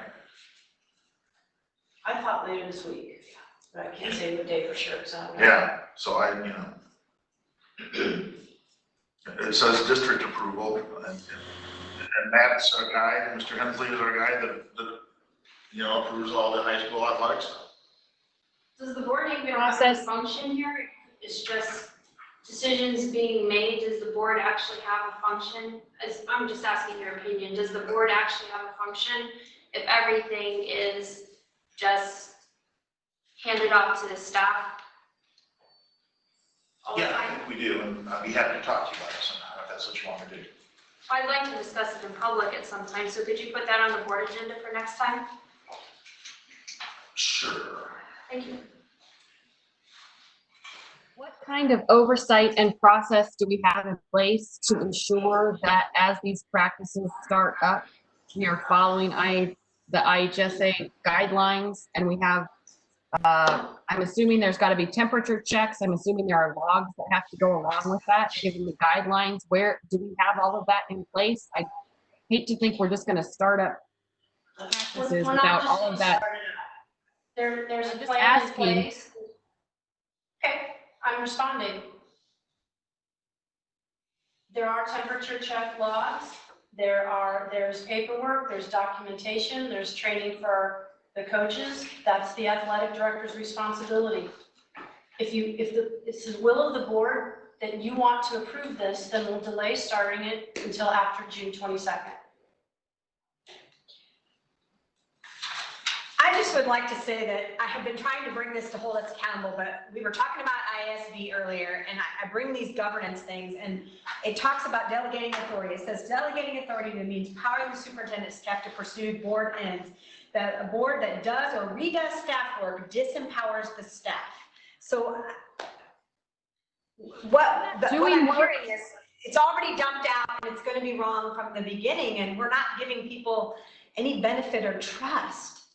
Lori, I asked the I don't question. think anyone's saying that there's no. And if the paperwork and the policies, if the policies and procedures have been put into place, it seems to me like these are new policies and procedures. And if we are going to use those, then part of the board function is to review and put into policy those types of guidelines. I have yet to see those come before the policy committee or the board. And so if there are changes that require policy and procedures, it is very much the board's role to take a look at those. I don't know if there's a change in the policy that says thou shalt follow IASB guidelines. IHSA. IHSA. Oh, IHSA. Well, for that, but we've got other guidelines we have to follow too, but I think that's been our standing policy for a long time. If IHSA has given us guidelines and we're paying an athletic director to follow those guidelines and we hold them accountable to follow those guidelines, I'm confused here. I've read through them, and I'm very comfortable with the IHSA guidelines. I feel like they've been very thorough about what their expectations are. You know, I mean, I guess it would be a board level decision if we wanted to even permit any, you know, voluntary workouts, because these are all just voluntary anyway. So, I mean, we could say no. I wouldn't be in favor of that at all. I think our kids need to be out there doing some things right now just for their social emotional needs too. So, and at very low risk for the most part. So, I mean, this is a very detailed set of guidelines that they have that are documenting temps, that our kids are going to be in groups of 10, that those groups of 10 can't change, that I feel very comfortable with. I mean, if we want to take a vote on it, I'm happy to take a vote on it. But well, it seems like it would be if we wanted to make a policy not to follow those guidelines, then we should speak up and make that such a thing. But the default to follow the guidelines, I think we set that policy long ago.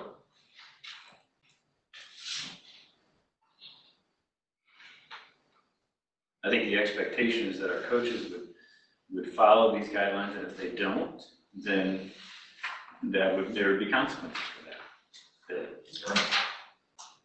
Their workouts would get suspended, and so I can't imagine that any of the coaches are going to take that risk in losing this. That's my question is, who is providing the oversight to ensure that those are being followed? Do we have people attending practices? How does that work? Do students self-report? Do parents? I think that coaches are adults too, that yes, I think part of it is parental accountability too, to find out, you know, are the coaches doing this? Or, I mean, I don't know that we can have staff members and administration at every workout where there's 10 people, because there's going to be lots of workouts. Matt's going to have some administrative role in that, but I agree with Lori that we have to trust some people as adults that they're going to make the right decisions, and sometimes they don't. But you know, I don't have any problem with trusting our coaches in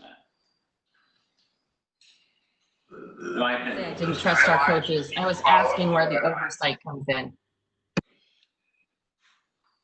You know, we expect teachers to prepare lesson plans, but I don't show up every day to make sure the teachers are following their lesson plan.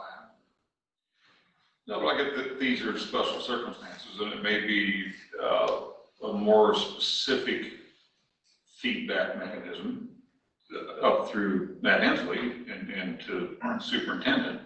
I think that. Well, I think it's a fair question to ask Matt and say, you know, yeah, what evidence are you going to show that you're keeping these people accountable? I would just like to clarify that that was where my question started.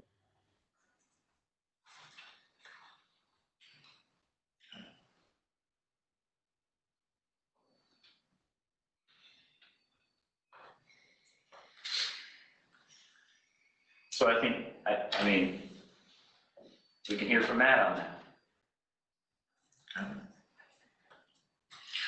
would it be in the realm of what we want to do to have Matt at our June 22nd meeting and give us an update on how things are going, how he's checking on this, what the approval levels are, and how it's being monitored? So we know. Yes, that sounds like a good idea. Yeah. Also provided to us in writing.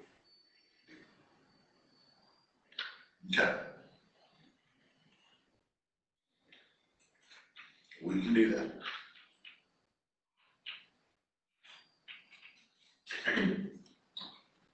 Anything else on the COVID?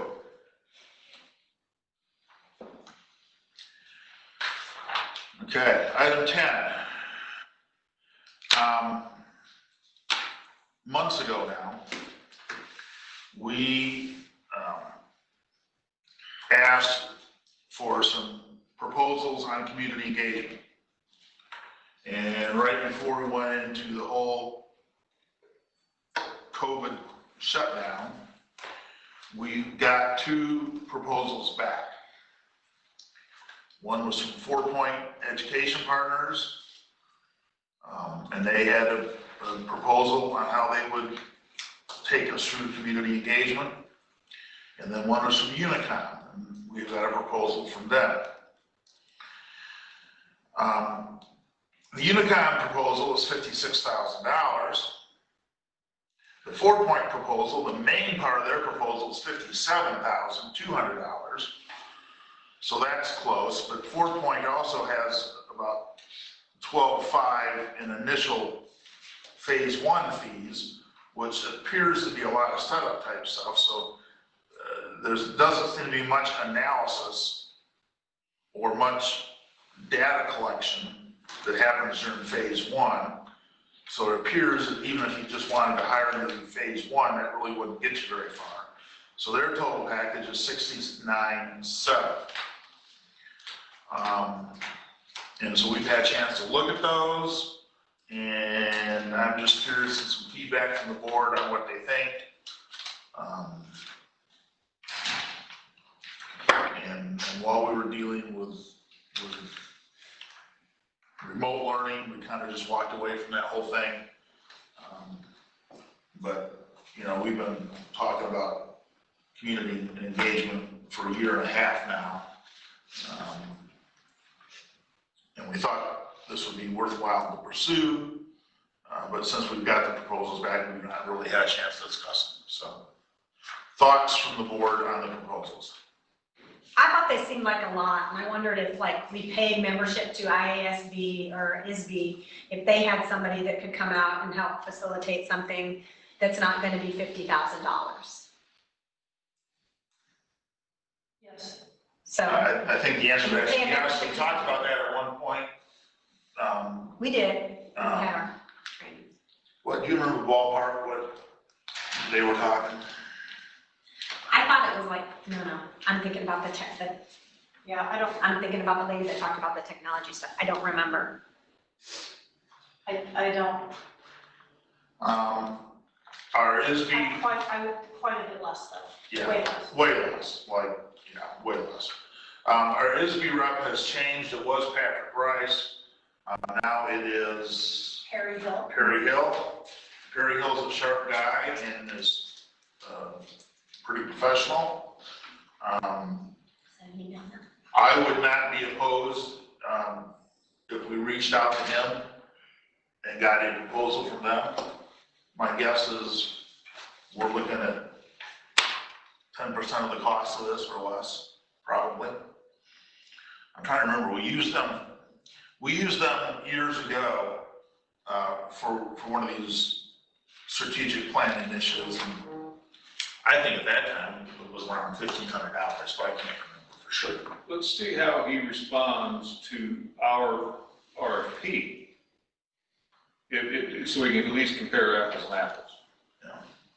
And it's even defined in the board governance of like what it looks like. So he'll know that, but I just was like, wow, that's a lot.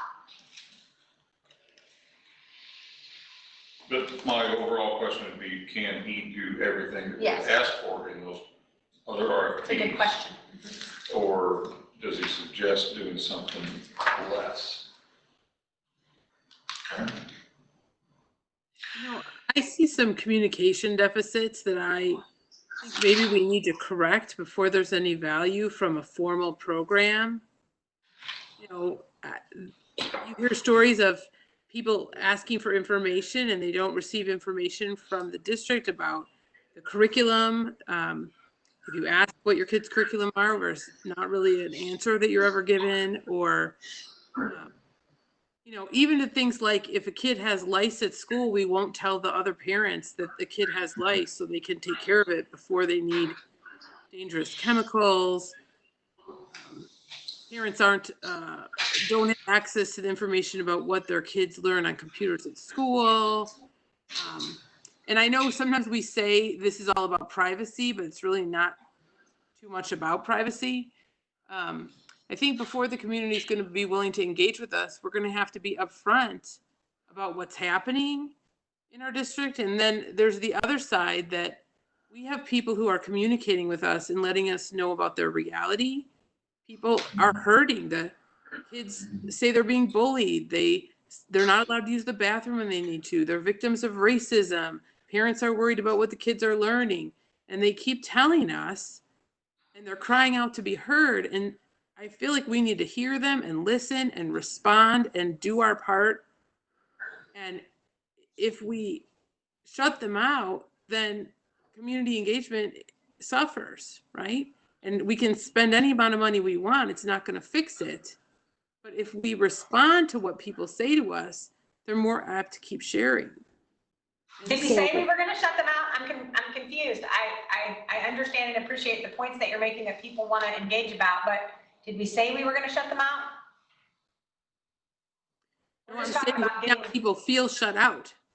And when you feel shut out, when you feel like they're not going to listen to me, then I'm saying we have work to do in that area to listen to people and respond to people before we pay someone to do a formal program of community engagement. Gotcha. Right? We, you know, just listening to people and responding and taking them seriously is going to improve our community engagement by leaps and bounds, and we won't have to spend a dime on it. Until we can do those basic things, you know, people are calling for us to alter our curriculum. We don't even have one. I mean, I just feel like we have so much work to do. So you're saying we should wait on the community engagement? I'm saying we should. I'm just going to say this. There's this mantra that we don't listen and we don't care and we don't take people seriously. And I'm going to tell you, at least as far as I'm at, that is dead wrong. Now, we may differ from perspective. We may differ on approach. Okay? But to say that we're shutting people out and not listening, and maybe they feel that way, and I'm sorry if they do. But I'm telling you, that's not what I'm doing. Now, you can disagree with me, that's fine. But there's this ongoing mantra that we don't listen, that we don't care, that we shut people out, and that is just flat, as far as I'm concerned, a lie. And I'm tired. I'm really tired of it. Now, if you want to come and talk to me and share concerns, I'm willing to listen. I'm always willing to listen. I've never turned anybody away. But there's a lot of people that seem to want to come and speechify at me. I'll dialogue. I don't have a problem dialoguing. But this ongoing mantra that we don't listen, that we don't care. And what I'm saying to you is, because there is this ongoing mantra and dialogue, or whatever you just called it, because it is there, what I'm saying is we need to address that before we think we're going to get genuine community engagement. Whether it's true, whether it's false, you just said it's out there. It's this, and I hear it too. People say this, and even if it's not true and it's people's perception, or if it is true, is irrelevant. If that's what people think, what I'm saying is, why would we spend all that money if people are too afraid to engage until we can work on getting rid of that mantra out there by taking actions? Well, how do you suggest what do we do about it? Well, I think we could be sure that we are communicating what's happening at school with our parents. I think when people come to us and ask us to address issues, we should discuss them. I'm not saying that everything someone says to us we need to do, but I do feel like if people ask us to address a topic, that we should address it and then get back to them on what happens. It's really hard. People sometimes write to the board. I don't know what happens. We're told we can't respond as individuals, but is the board responding? How do we deal with people that are interacting with us now? Because if you have this out there that people don't listen or we don't do this, like I said, it doesn't matter if it's true or not. That is what's going to stop community engagement. And so I think addressing issues that come up would be our first step. Well, do you have examples of issues that we haven't? Yeah, what haven't we addressed? I think that timeline has come up quite a bit in our conversations. When things come up and people bring up an issue and they want it done immediately, and we have something planned later, they find that frustrating. But I mean, I work in schools, I've worked in the university system, which is slow. You get on the race, you get in the blocks, and it takes you a while to get around the track. And I think that's part of the problem, is that people are impatient of getting around the track, and we don't want to do things wrong. And I mean, my opinion as being a leader, an elected leader, is that I want to delegate to the people to come to me with information, and I want to try to support that. But if I don't agree with that, I'm happy to say that. So I think that, because I feel like a lot of times the perspective that comes up at the board meeting, I've been around the community since 1997 and in the county my entire life, and I'm like, that's not what I hear. I'm glad you give me that perspective, because that's not what I hear. So I mean, it's very hard for me to go without concrete examples, and nothing starts tomorrow. I mean, it just doesn't, and it takes time, and I know that's frustrating, but I mean, we've had that with our budgets and our planning, and heck, we've had it as a board trying to make plans. So here's part of the problem. The problem is if somebody wants something addressed, and we address it, if we didn't address it on the timetable they wanted, then they're not happy. or if we don't address it and they don't get the answer they want, not everybody, but there's some people that say, well, my concerns were not addressed.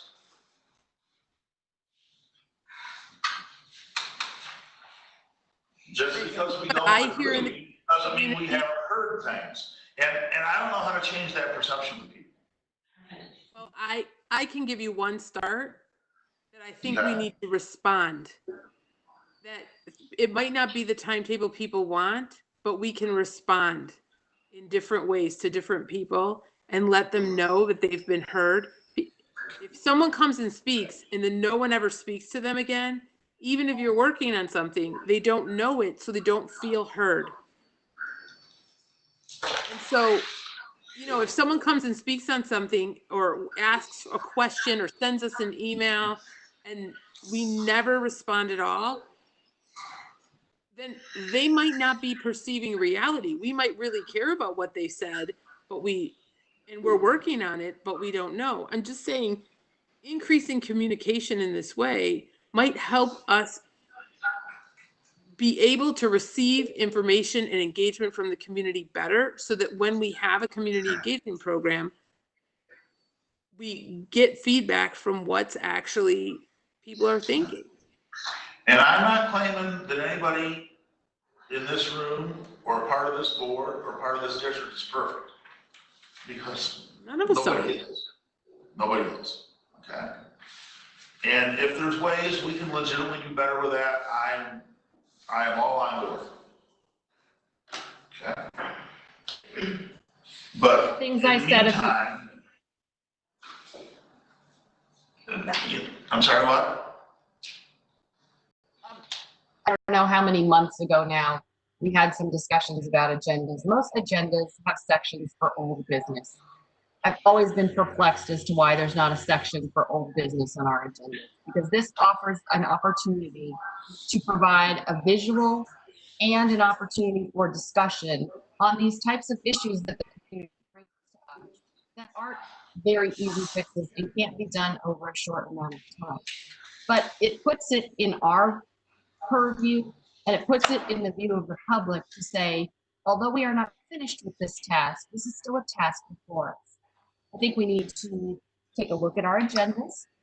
I think we need to take a look at our responses when people ask to add things to the agendas. I think we have an opportunity to add a whole business section where the things that we tell the community we are working on are not only visible for the community, but also for us as a board to remind us that if we have not taken appropriate action, there is something looming out there.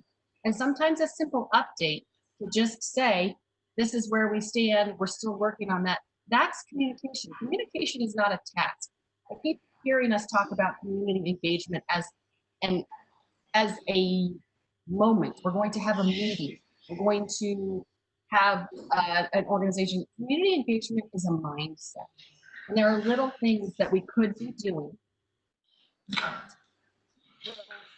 make the community feel like they hear us. Because the bottom line is it doesn't actually matter whether you or I think we're doing a good job of hearing the community. If they're telling us we're not doing a good job, then we're not doing a good job. Because perception is reality. And perhaps what we need to do is be better listeners and ask the community where we're falling down and where is our breakdown. We feel like we do a good job communicating, but maybe we are missing an opportunity to do it in a better way, and we should be asking the community how they would like that communication to come from us. A meeting led by someone outside of the board who doesn't belong to this community is going to give us a set of data. But that is not going to be enough to have a cultural shift around community and a mindset. I will agree that there's two parts to community engagement. There's ongoing dialogue and community engagement. And I get that, okay? What we have been focused on with this other discussion is community engagement designed more along a strategic plan. And, you know, that is a part of community engagement. That is not the entirety of community engagement. So please understand that I am not naive enough to think that here's our little community engagement box, we take it out and we do this, and now we're done for 3 years or 5 years or 7 years or 2 years or however long we did the plan for. Okay? So maybe we need to be talking about two different things. Maybe community engagement is an ongoing approach, and maybe calling what we're doing for the strategic plans a misnomer. And maybe we shouldn't call it community engagement. Maybe we should call it strategic planning. What do you mean by And strategic? they're both things we need to work on. I'm sorry? What specifically do you mean by a strategic plan? In the past, we have had strategic, typically they've been 5-year plans, where we talk about the general goals and direction we want to go within 5 years.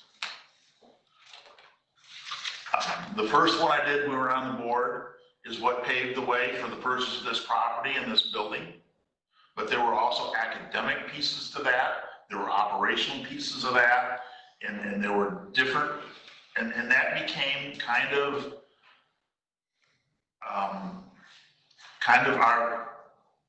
the blueprint for actions that we took for 5 years. It became a blueprint for the board. It became a blueprint for staff.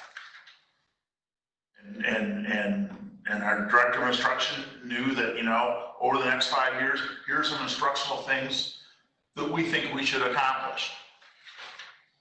From a buildings and facilities standpoint, here's some things over the next 5 years we want to accomplish.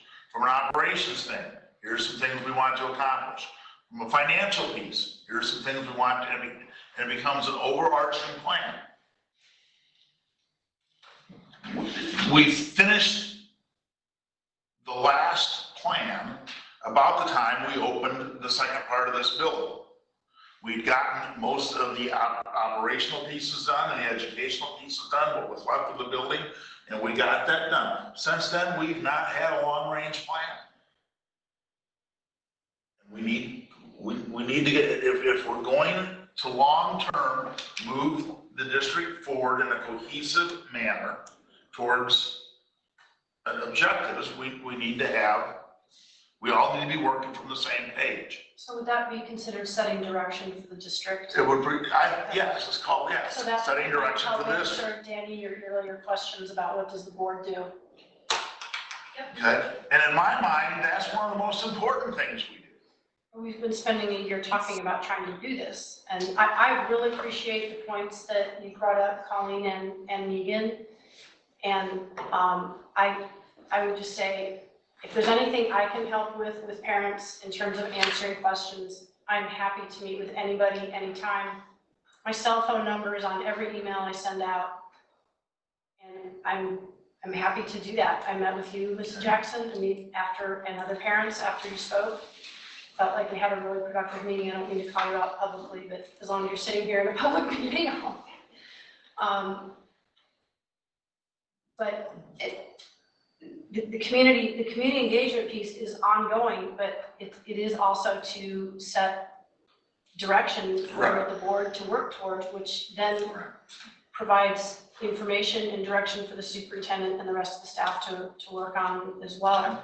But I do agree. I mean, if there are people out there that feel they've not been responded to, or that that's an important thing to address. But we also can't, it's really hard to address problems when you don't know what they are. I was gonna say, have you heard from the people that are talking, like what those issues are? Some of the things I've heard, other things I haven't. In terms of lice, we're following CDC guidelines on lice. And but I want to respect the fact that sometimes we do get questions about issues that do involve the privacy of other students. And sometimes there's disagreement about whether information should be kept private. And on our end, we're going to always lean towards respecting the confidentiality and privacy of students. So that is sometimes an answer that is a response. And I understand that can be frustrating. I think it needs to be modeled by our board, community engagement, engaging with the superintendent as well, by everyone on the board. Because when I have someone who comes to me with an issue, I let Dr. Hall know. If I say, did you do the chain of command? Did you talk to the teacher? Did you talk to the principal? And if they say, I haven't, then I'll say, hey, and they'll say, word on the street. This is what I hear, Dr. Hall. Engaging with her, because then she can engage with the community. So we have to model what we talk about as board members. I think that if we're going to be serious about building a strategic plan, we need to worry about how we get buy-in from the community. And I think we get buy-in by having a good track record of community engagement on all of the individual requests, individual issues that are brought up to us, and the community sees that we're taking concrete action in some way. And I think the tool for showing that we've taken action and showing that we've made a change is in the data we can collect or the written documents that we adhere to. An example, Ms. Teets, I think, is still in the room. She asked for the board to consider policies with chaperones. And it would be appropriate for us to respond with a new policy that addresses it, or to respond with an administrative practice that addresses it. But I think that we are doing enough to be open with that sort of material. We're taking a strategy of I understand your problem. I'm going to talk it over with a few individuals, and don't worry, we're going to work it out. And then that's all they hear about it. We need to actually provide a data point that shows that we've done the work that they're asking for. Or if we're not going to do the work they're asking for, we need to provide an explanation of why, and hopefully that would be data-driven as well. You know, one of the recent things that came up before the board was this bathroom issue. A reasonable response would be data from students or staff members about who does allow bathroom breaks and who doesn't allow bathroom breaks. But we don't do any of that. We just say, okay, we've heard you, we'll take care of it. And that's it. Max, Susan, are you waiting to comment? Like, I can wait. Okay. Are you trying to talk? I'm sorry, what? I was just going to tell you, I've had a lot of experience with strategic plans and stuff like this that you guys are worried about them not coming out. It actually helps it come out. I've done 2 strategic plans, and they're usually administered by somebody outside the district. And what they do is, like the latest one that we had, you know, a committee from the community. They actually did everything. They went and they interviewed the teachers, they interviewed the staff, they interviewed the community, and basically then they pull it all together and then they tell us what we need to do. And like, for example, I had 5 years of goals. So I knew what I had to do within those 5 years, and it was based off of everybody's input within the community and the staff. Thank you for sharing. And how much did that cost, Heather? How much that cost? I can find out. It's actually a person, Liz Small. She did it this last time for the district, but before that, we just had actually 5 community members that were like business owners that actually facilitated, which was actually free. They actually volunteered for time. But I can find out some pricing from Liz. But sometimes it takes that outside person to bring it all together, because it takes that outside view, and people are going to say things to outside people that they're not going to say to inside people. That's true. Right. And I agree with the fact that working on community dialogue is important, and that's a step in the process, and people have to trust what's going on. But another important part about putting together a strategic plan is actually starting to put together the strategic plan. And yeah, I don't think there's any reason to delay it. Right. We need to keep moving on that. We need, you know, we are overdue right now. And there will never be a perfect moment to do a strategic plan. There never will be.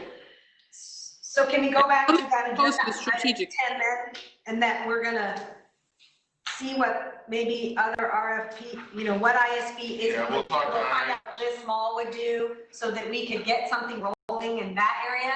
Yep.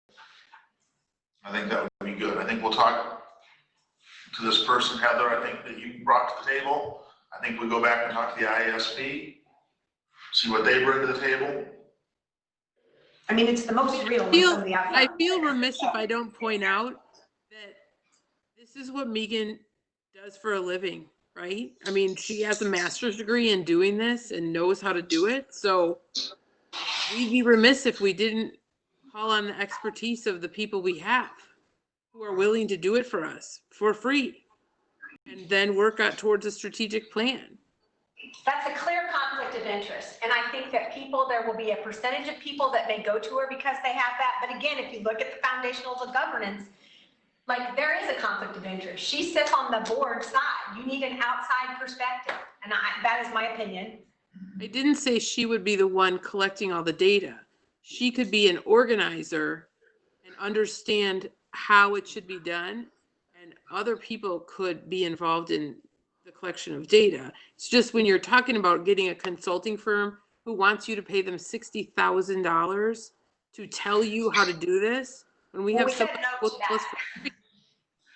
Well, if we wanted to spend the $50,000, we could have taken a vote to do that tonight.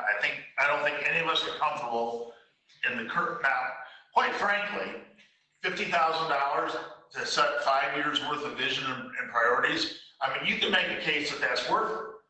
But in the current environment that we have, I don't think any of us feel comfortable spending $50,000 on this. So looking at other options is prudent, and we need to do that. I think we're going to do that.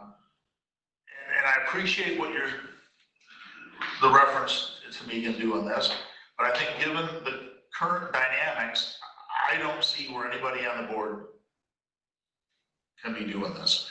And as a board, we really need to all be sitting back with wide open minds and absorbing information that comes up to us. I agree, we don't do the doing part, but I think we can use the board expertise to review the small option and then, Set it up and bring that money back. Right. Absolutely. The expertise we all bring to the table is valuable going through the process.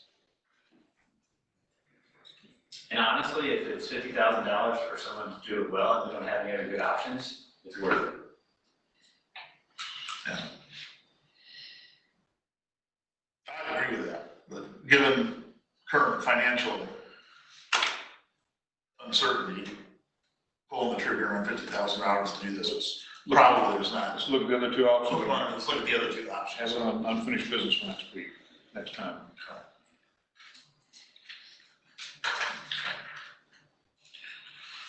All right, anything else on community engagement? Which, for the project part of community engagement, will hereby be referred to as strategic planning. Yeah. Okay. Board operations. This is on the agenda. A while back, we talked about operating agreements with the board. And frankly, we didn't get very far. So I would like to, in meetings over the next several months, take a few key points and see if we can come to any kind of agreement or consensus around a few key points. And to something Mika mentioned when we were going through this before, or trying to go through this before, even if we just agree on 2 or 3 operating points, that's positive progress. And so this has been, I think there's examples of this that were brought up tonight. What is our role? Okay. What are the kinds of things we should be doing? And what are the kinds of things we should not be doing? Okay. What is our lane? And what is staff's lane? So I wanted to have a little bit of discussion about this tonight. Okay. Now, and I think it was mentioned that we work on defining our responsibilities next meeting. I don't know if this is a complete definition of our responsibilities, but what are the kinds of things we should be dealing with, and what are the kinds of things the staff should be dealing with? What do we all think about this?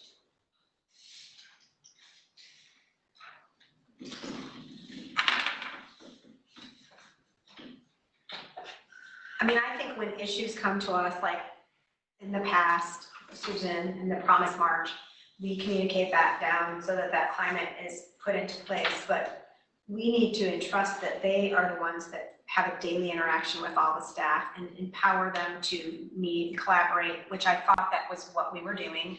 And in fact, I know that's what we were doing, and push forward with that. It can't be directives that we say, this is what I would do. You know, sometimes you're like the customer service manager and you find out what's going on and you help get that taken care of and fixed, and then you push it back out, which would lead to that communication that you were all talking about, getting back with people.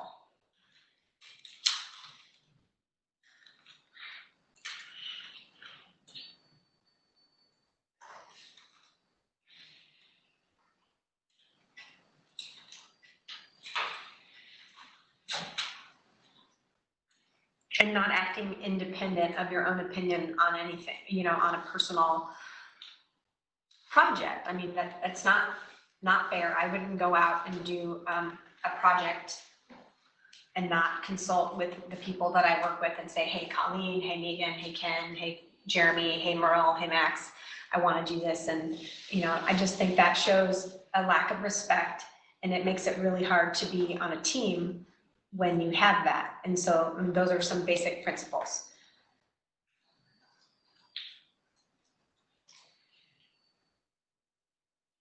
I'll come up with an example from tonight where I think we landed at the right, in my mind, we landed at a good spot. Now, maybe not everybody will agree with this, but we talked about the ISSA rules and what we're gonna do as far as opening groups of 10 practice back up. I mean, they even said that the IHSA should have it logged and give it to Matt. Honestly, if that's happening, Right. we get those forms, it doesn't need to be this So we, long and drawn out thing. we came down to let Matt do this and interpret the rules and make sure things are in place, and then tell us what he's doing so we know and how we're following up on it. In my mind, that's how this is supposed to work. I don't want to see him. We met and he's covering us and we've entrusted him, just like it says again in these things, you know, that he was hired to do that job, and he's telling Dr. Hall what he's done, she's reporting. I don't need to see that Jeremy had 10 people in his group, and you know, that kind of thing. He's gonna report to her and she's gonna tell us.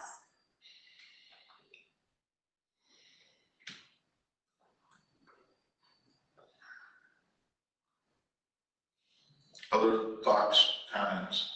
Anyone wants to chime in on this?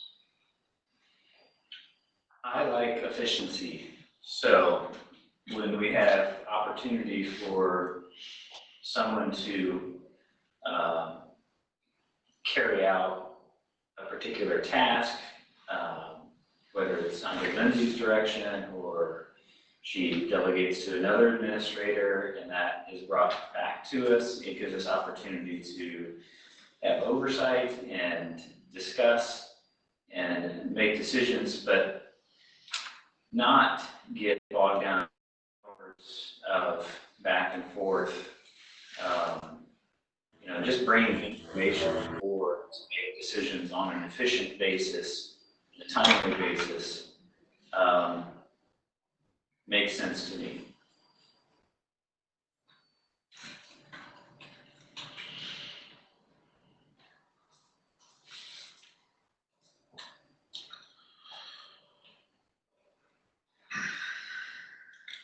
Anybody else got anything they want to chime in or bring to the discussion on this?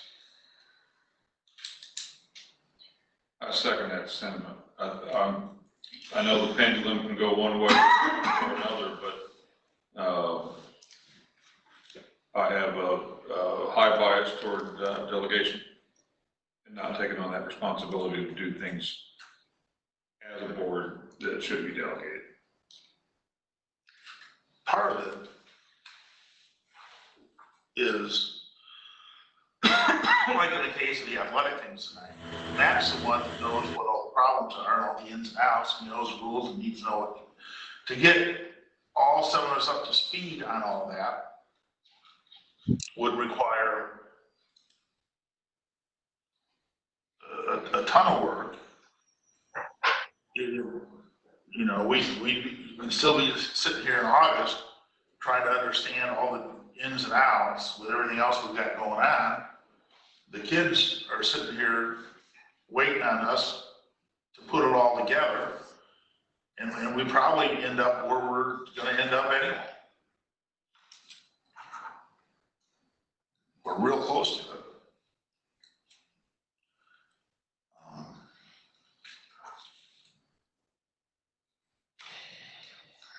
Yeah. Anybody else got anything? I won't sit here. I do not think that this is the work of the people. I think we have spent more time talking about this board, and I think we have fundamental differences about who needs what kind of information to feel like they can do their job. However, I do not think it is the role of any board member to tell another board member that the data that they want to do their job is inappropriate. I haven't seen a single board member come and give a directive to Dr. Hall or to anyone else.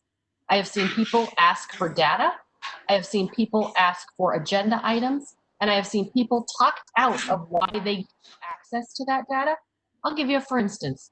I asked to see the information that my attorneys that I'm legally responsible for as a board member. I wanted to see the communication with the attorneys. I have yet to see anything. And in fact, in my opinion, roadblocks have been put out to my access to that information. I find that dangerous. I find it uncomfortable that I have delegated the ability for someone to ask the attorney a question. But I did not say that that person now represents me.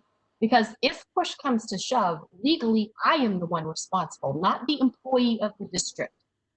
And when I ask for data, I'm told I can't have it.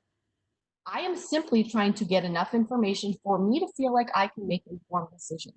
And rather than being handed that data, I am told I can't have it, I'm not in my lane, why it's inappropriate, and I have to disagree. You took an oath to support your fellow board members in their ability to do their job, which means if Ken asks to take a break and actually have a discussion on a topic because he wants to have more information and he would like to discuss it further, then you are obligated through your oath to take that break.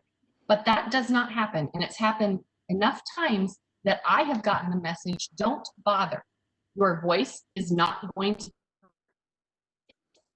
In March, Merle, that COVID be put on every single agenda, which you suggested again tonight. My guess is it'll be on all the agendas moving forward. But make no mistake, it took 7 meetings and me asking again for that to be put on. And yet tonight, all I've heard is that everything in the whole district has been derailed by our response to COVID and then things that we had to stop and do and address that. But my request that that be added as a specific agenda item every single time was not added.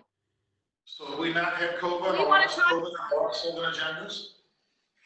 Remember at the last meeting, we talked about it, and we thought it was a COVID update, and you said it wasn't, so I I understand. think some of this is perspective. So. I think some of this is you could have. Go ahead.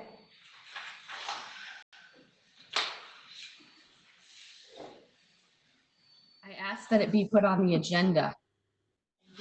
This is the crux of the issue. You decided that what Dr. Hall gave was sufficient for the COVID discussion. Everyone knew who asked to have it on the agenda because I sent that to the entire board as a request. It could have simply been said, Megan, did this satisfy your request to have this on the agenda? But it wasn't because you had decided it was good enough for you, and so we moved on. And I think when we hear the community say, you do not listen to us, that is a very easy example. For you, you were done, and you didn't stop to see if the person who asked was done too.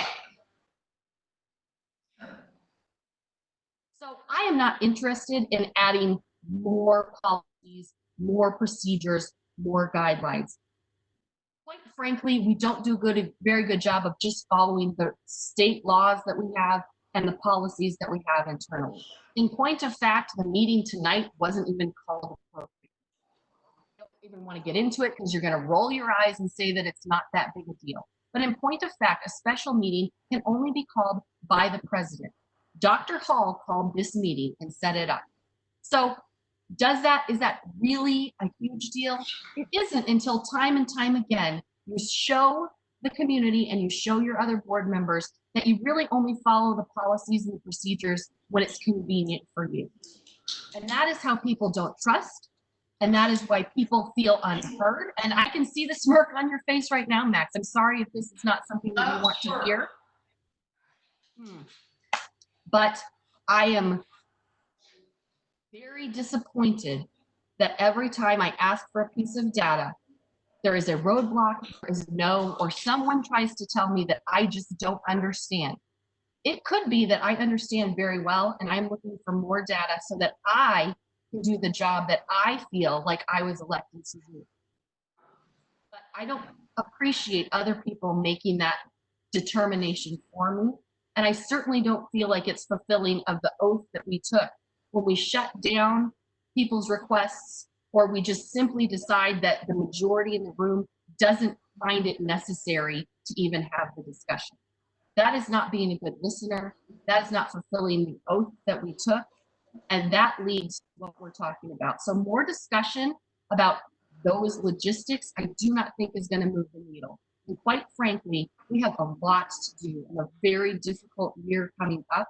I think we need to focus these agendas on the items that will move the district forward and ensure the safety and well-being of the staff and the students. I'm not actually interested in having this on the agenda. I agree, Max. I don't think that board operations are ever going to be worked out. I think we should just trash it, honestly. We've been a year into it since our last election. It is what it is. So I don't think there's any need to discuss it further. The attorney information is here. From two of our attorneys, it's been here for a couple months. Megan, we've got the attorney information here at the office from a couple of the attorneys. I don't know, maybe that was not communicated to you, but just so you know, two of the attorneys are here. And we're still waiting on. I would like to come and pick that up so I can bring it home, please. I'm not comfortable sitting in. You cut out. Is it possible what? I think she said she'd like to Pick it up and bring it to my home. With the COVID, I do not feel it's appropriate to sit in the office. May I do that? I don't think so. You can't do that for the minute. The minutes, you can't do it because it's a state law. We're going to go through the information here. What does everybody think about that? Well, I think I do not want this to be a unilateral decision. I think the attorney had an opinion on that, right? Yep. So This information already went to the district servers and off of it. Unless Dr. Hall is not getting email on her phone, and Christine Northrup is not getting email on her phone, and Dr. Rummel is not getting email on her phone, the idea that this is somehow a confidentiality breach just doesn't actually stand up. That information has already gone to personal devices outside of the district. If this is a matter of you not trusting me as a board member, with that, then we can have that. it's just a matter that you're not getting it exactly like you want it. It's available, come and read it. I don't understand. It's exactly like you're not getting it delivered to you exactly like you want it, but it's available, and it has been for 2 months. But yet you come up here and you accuse us of hiding things. You're not directed at me, but I take some offense to it. I'd like an opportunity to speak, please. Sure. If you look at the February 18th board packet, we approved minutes from the meeting where we made the resolution to Dr. Hall, to instruct Dr. Hall to gather the attorney's communications. The language that we approved by a margin of 5-2, we said that we direct the district attorneys to provide the board members with all communications and notes from the last 3 years and forward them to the board. Okay, now nowhere in there do we say that we are going to gather these communications and bring them into the office, and board members have to do all these things, that they have to come in and they have to spend time in the office. The actual motion that we voted on says that this will be forwarded to all of the board members with all of the communications and notes for the last 3 years.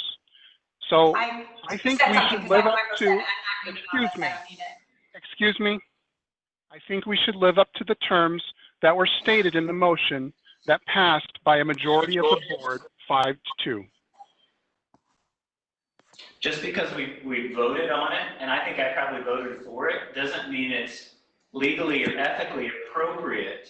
And I think that's why there were some conversations with the attorney afterwards, and I may be mistaken. I don't know, Lindsay or Max, you're correct.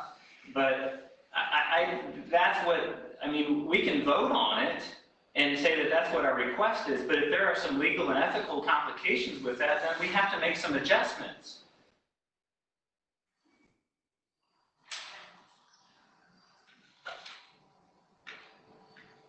I remember the same conversation. The attorney recommendation was not to have it distributed.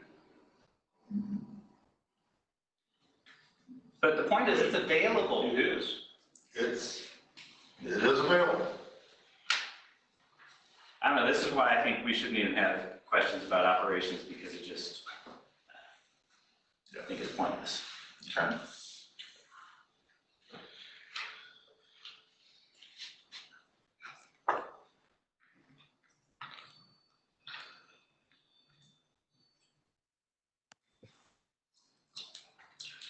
Okay, we won't have no further board operations discussions.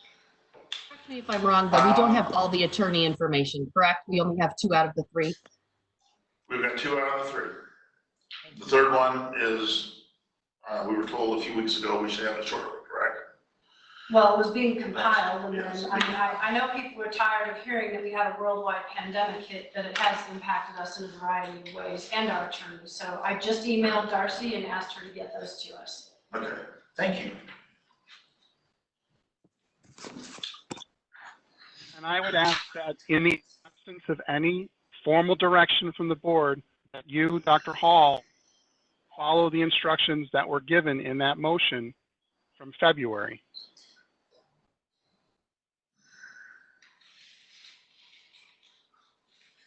I don't agree with that. We had subsequent information that, from the attorney that suggested it should not be done and widely distributed. And the board has taken no action on those instructions.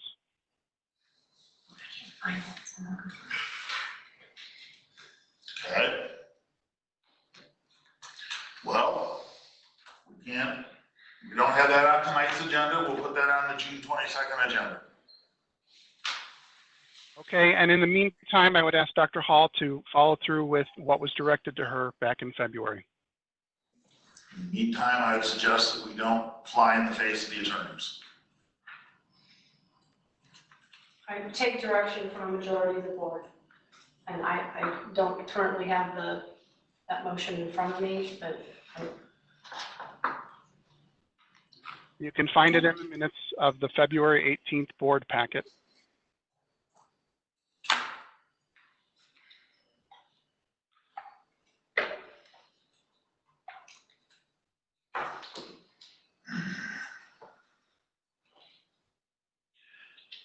I Find read it that concerning. sentence.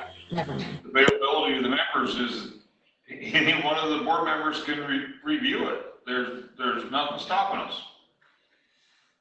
I just, Well, now, this is a basic example of why the community has such a lack of trust. We can't even follow through on the directions that the board has given and voted on with a clear majority, because that is not the way that 1 or 2 of the members wanted it to go. so the public would like us to just disregard legal advice. Is that what you're trying to tell me? I have never had the opportunity to talk to the attorney to understand what that advice was based on. And I still have a really I have a hard time understanding why the attorney is comfortable sending board attorney communication to the employees of the district, and they have no problem with how that goes. But when it's actually trying to be given to the board, who is the client, all of these hoops have to be jumped through. It's not as if we have the same standard for the employees that are given this information. That is where my concern is. Yeah, Darcy, What I'm is the Zoom difference? explained that.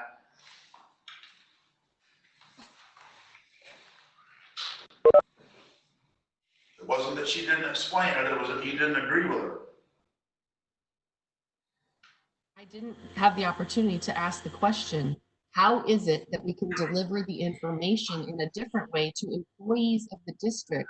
And then somehow that same method to the actual client is problematic. It's not the same volume of information, is it? Yes, it is. It's the attorney-client information.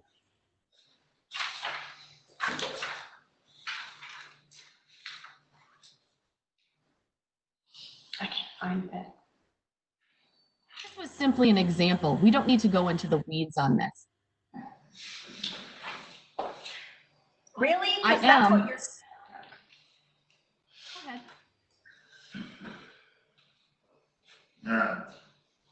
concerned that there's this much of a roadblock when I just asked for the ability for me to see the attorney forward communication in light of the fact that we've had an 1,100% increase in attorney's fees over the last 4 years. That was where this all started. But I don't understand why this is so complicated. We did clearly talk about it because I was sitting next to you, you were on my right side at that meeting, and we talked about the pending case that we had, and that was the biggest one, that jump of year. You actually went back to 2015, I believe. And it was the January minutes, it wasn't February. You're correct. I'm sorry. Over the last 3 years, there's only been a 786% increase.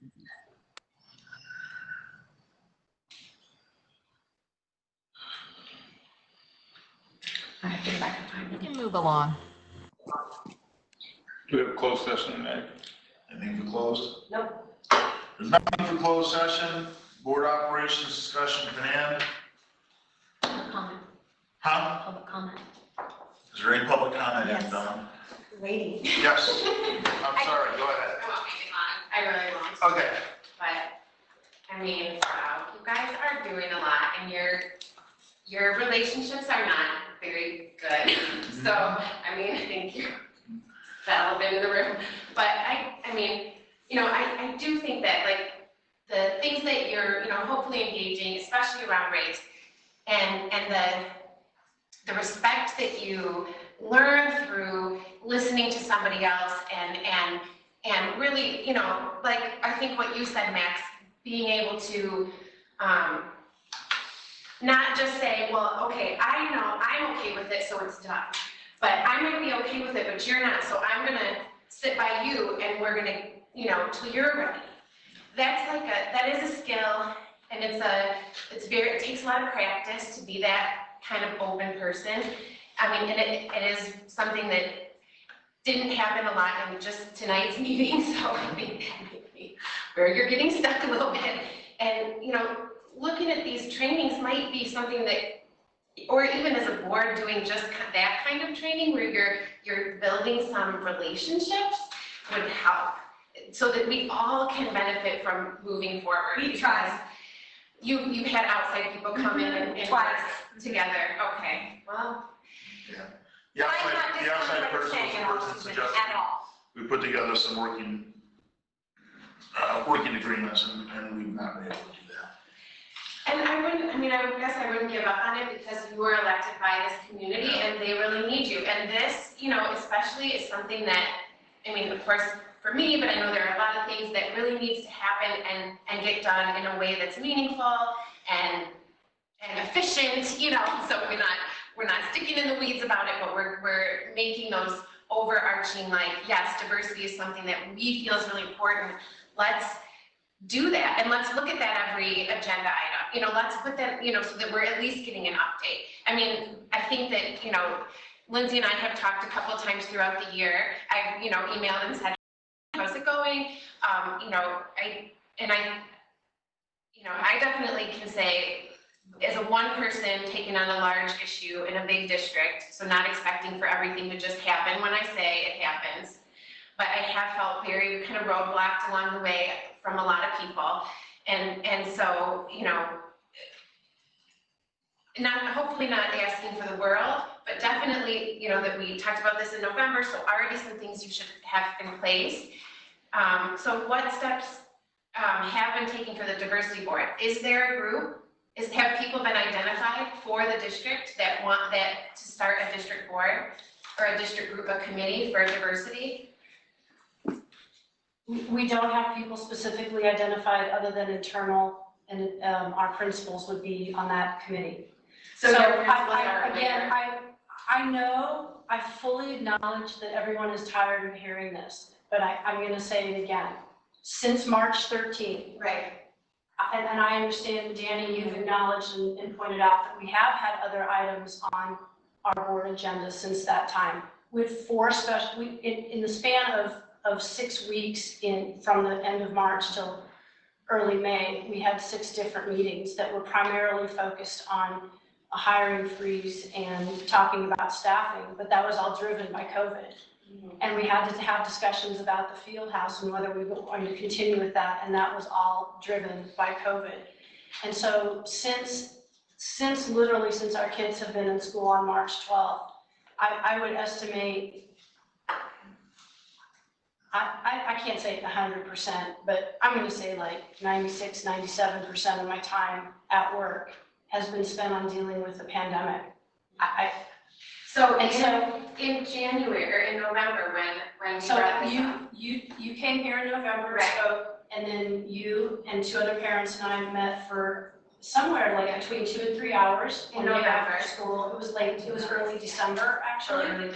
And at that time, what I said was, nothing's happening.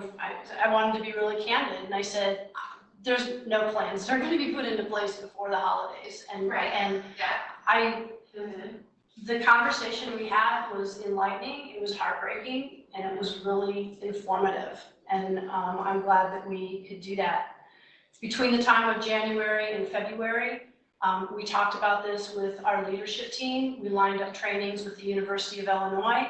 We got things in place for our early release days in April and May, and to start the school year next year. In the midst of that, forming the diversity committee, it fell off the radar for a while. I don't look at that as a huge I mean, I've got lots of volunteers who want to be on that committee. There are. I mean, I have staff people calling me and asking me what can they do. So if anybody dropped the ball on it, it's 100% me. I just haven't done it, and it's because there's been other things going on. So it's, I hate to say that because it sends it sends the message that this is not important. It's vitally important, and there's been groundwork laid for the last couple of years with trainings, extensive investment monetarily and time with restorative practices at our high school, and then responsive classroom from pre-K through 8th grade. So there's been a lot going on, and frankly, I probably need to do a better job of talking about that at this level. I admit to that, and I'm fine to do that and bring more forward. So just to clarify, you're saying that you did talk to your leadership team, who is all of your principals, in January?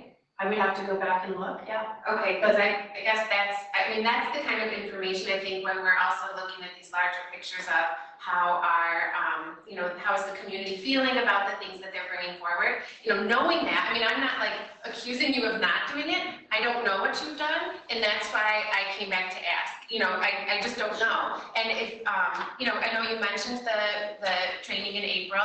When I had emailed you in January to say, what has happened since you had said January would be your time to kind of get on track. And at that time you had kind of said, well, the committee and we'll do it later. Like there wasn't like a timeline for that. So I didn't know if you had talked to anyone else. Like I couldn't tell from your email that anybody else had been, and so if that, I mean, you're saying all your principals are aware that the board feels a diversity committee is important for the district and is going to happen. Do we have any kind of a timeline? I don't. I haven't been working on it for 3 months. I'm sorry, but that's my answer tonight.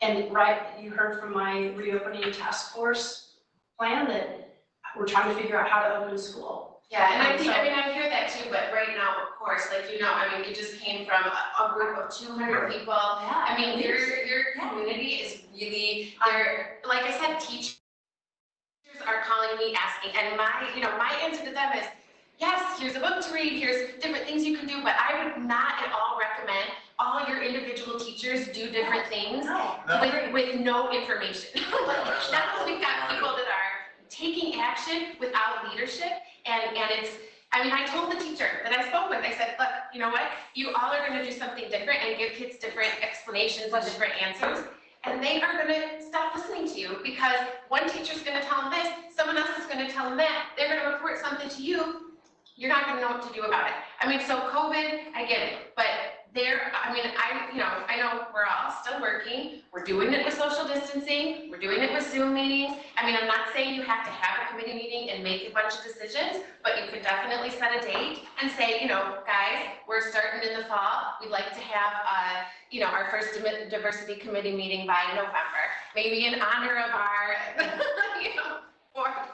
first board presentation or whatever.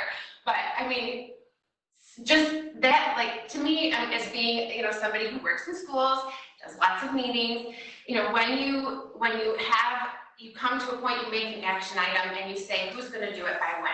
And then you just get it done by that date so that things can move forward. And I think that's, for me, as a community person, the frustration that I felt is that there isn't the who's gonna do it by when. There's like kind of, okay, well, we'll do it. And then it kind of just, and I get the pandemic thing, but I also get that our lives are moving on too. We're all moving forward. And this world isn't just the pandemic. There is also huge, enormous things happening for peoples and families right now that are hurt.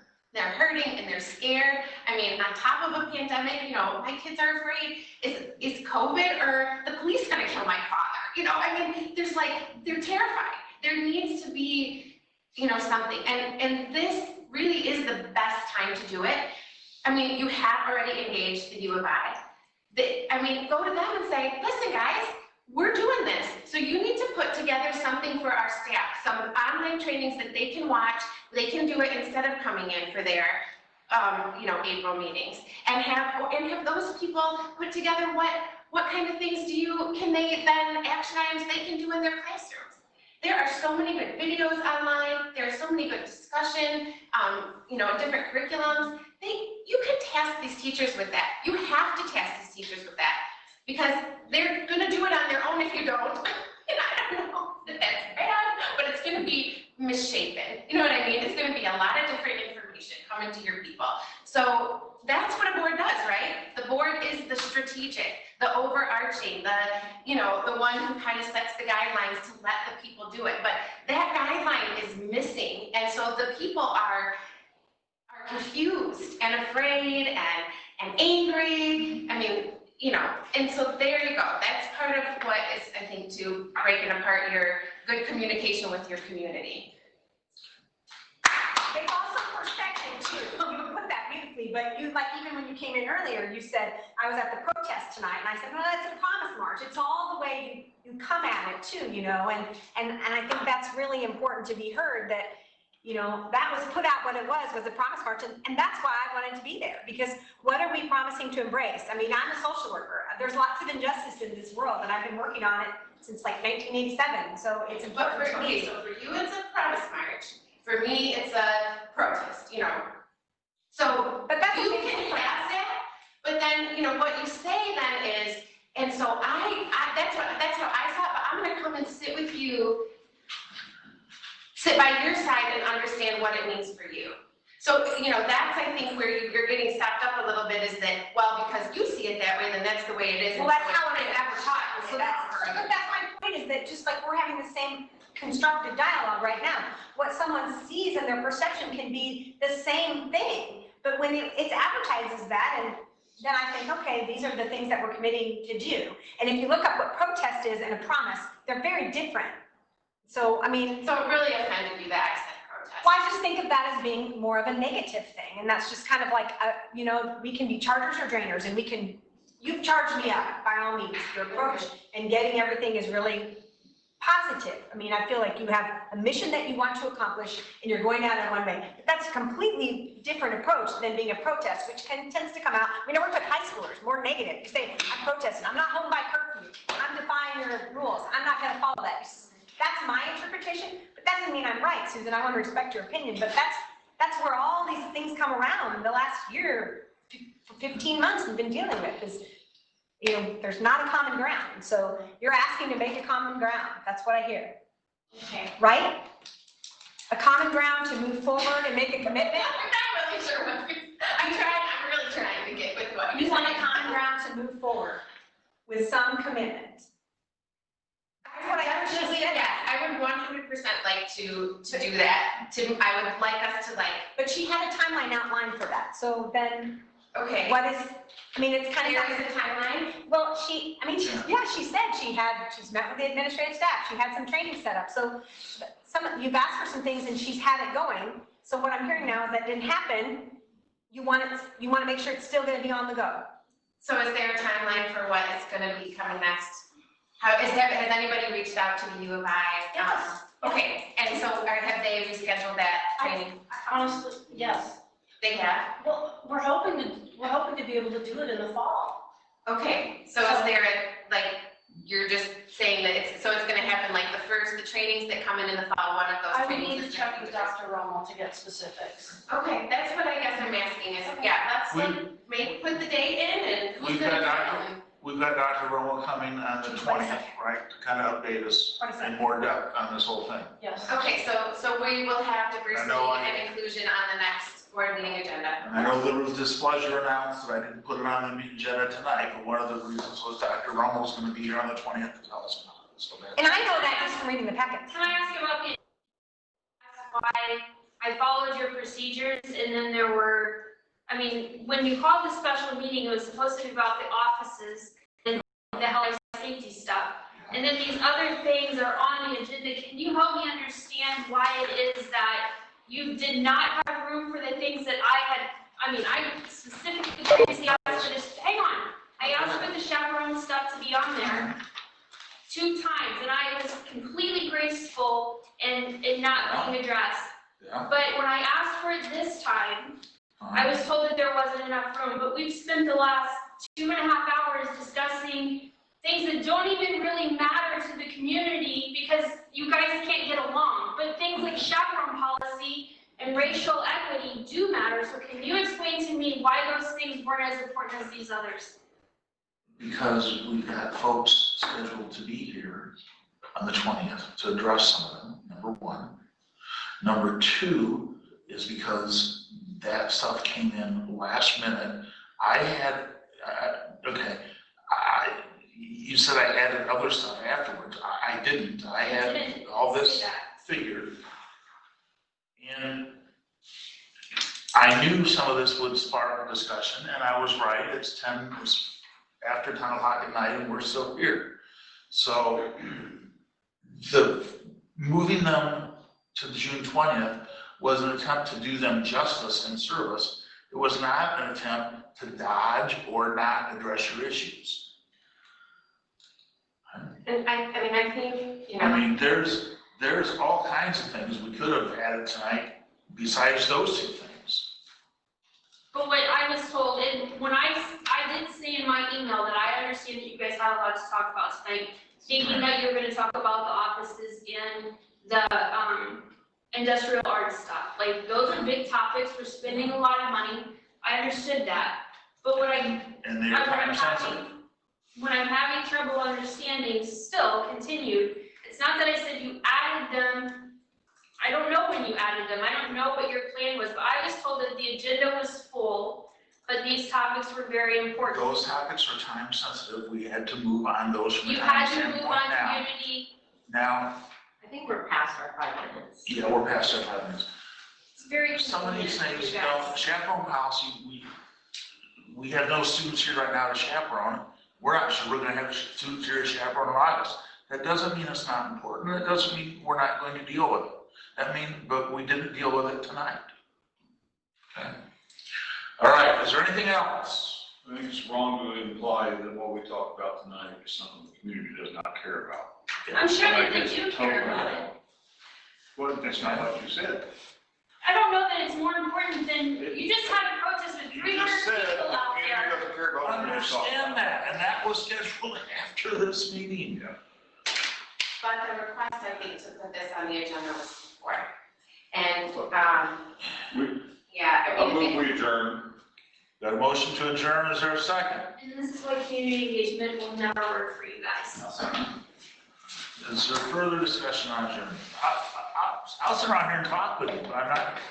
You won't do it in public. You have a time limit. You get to sit here and talk about everything that you want to talk about, Max, for as long as you want to talk about it. but then somebody else has a different opinion or a different point of view or a question or flat out saying that you don't follow your own policy, and then you say, okay, we need to move on, it's adjourned.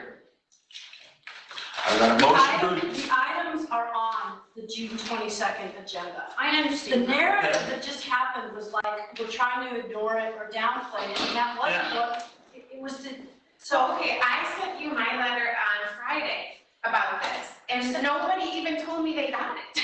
I mean, you could have said, wow, Susie, thanks, we've been thinking about you, we've been doing this, and can you come on the 22nd?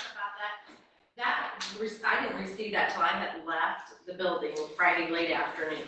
And it was Friday, so I didn't address it until today. And so I apologize. And she read it tonight. It was the. And that's totally fine. Yeah, I mean, I'm not, but you could, I mean, To say that I would read it.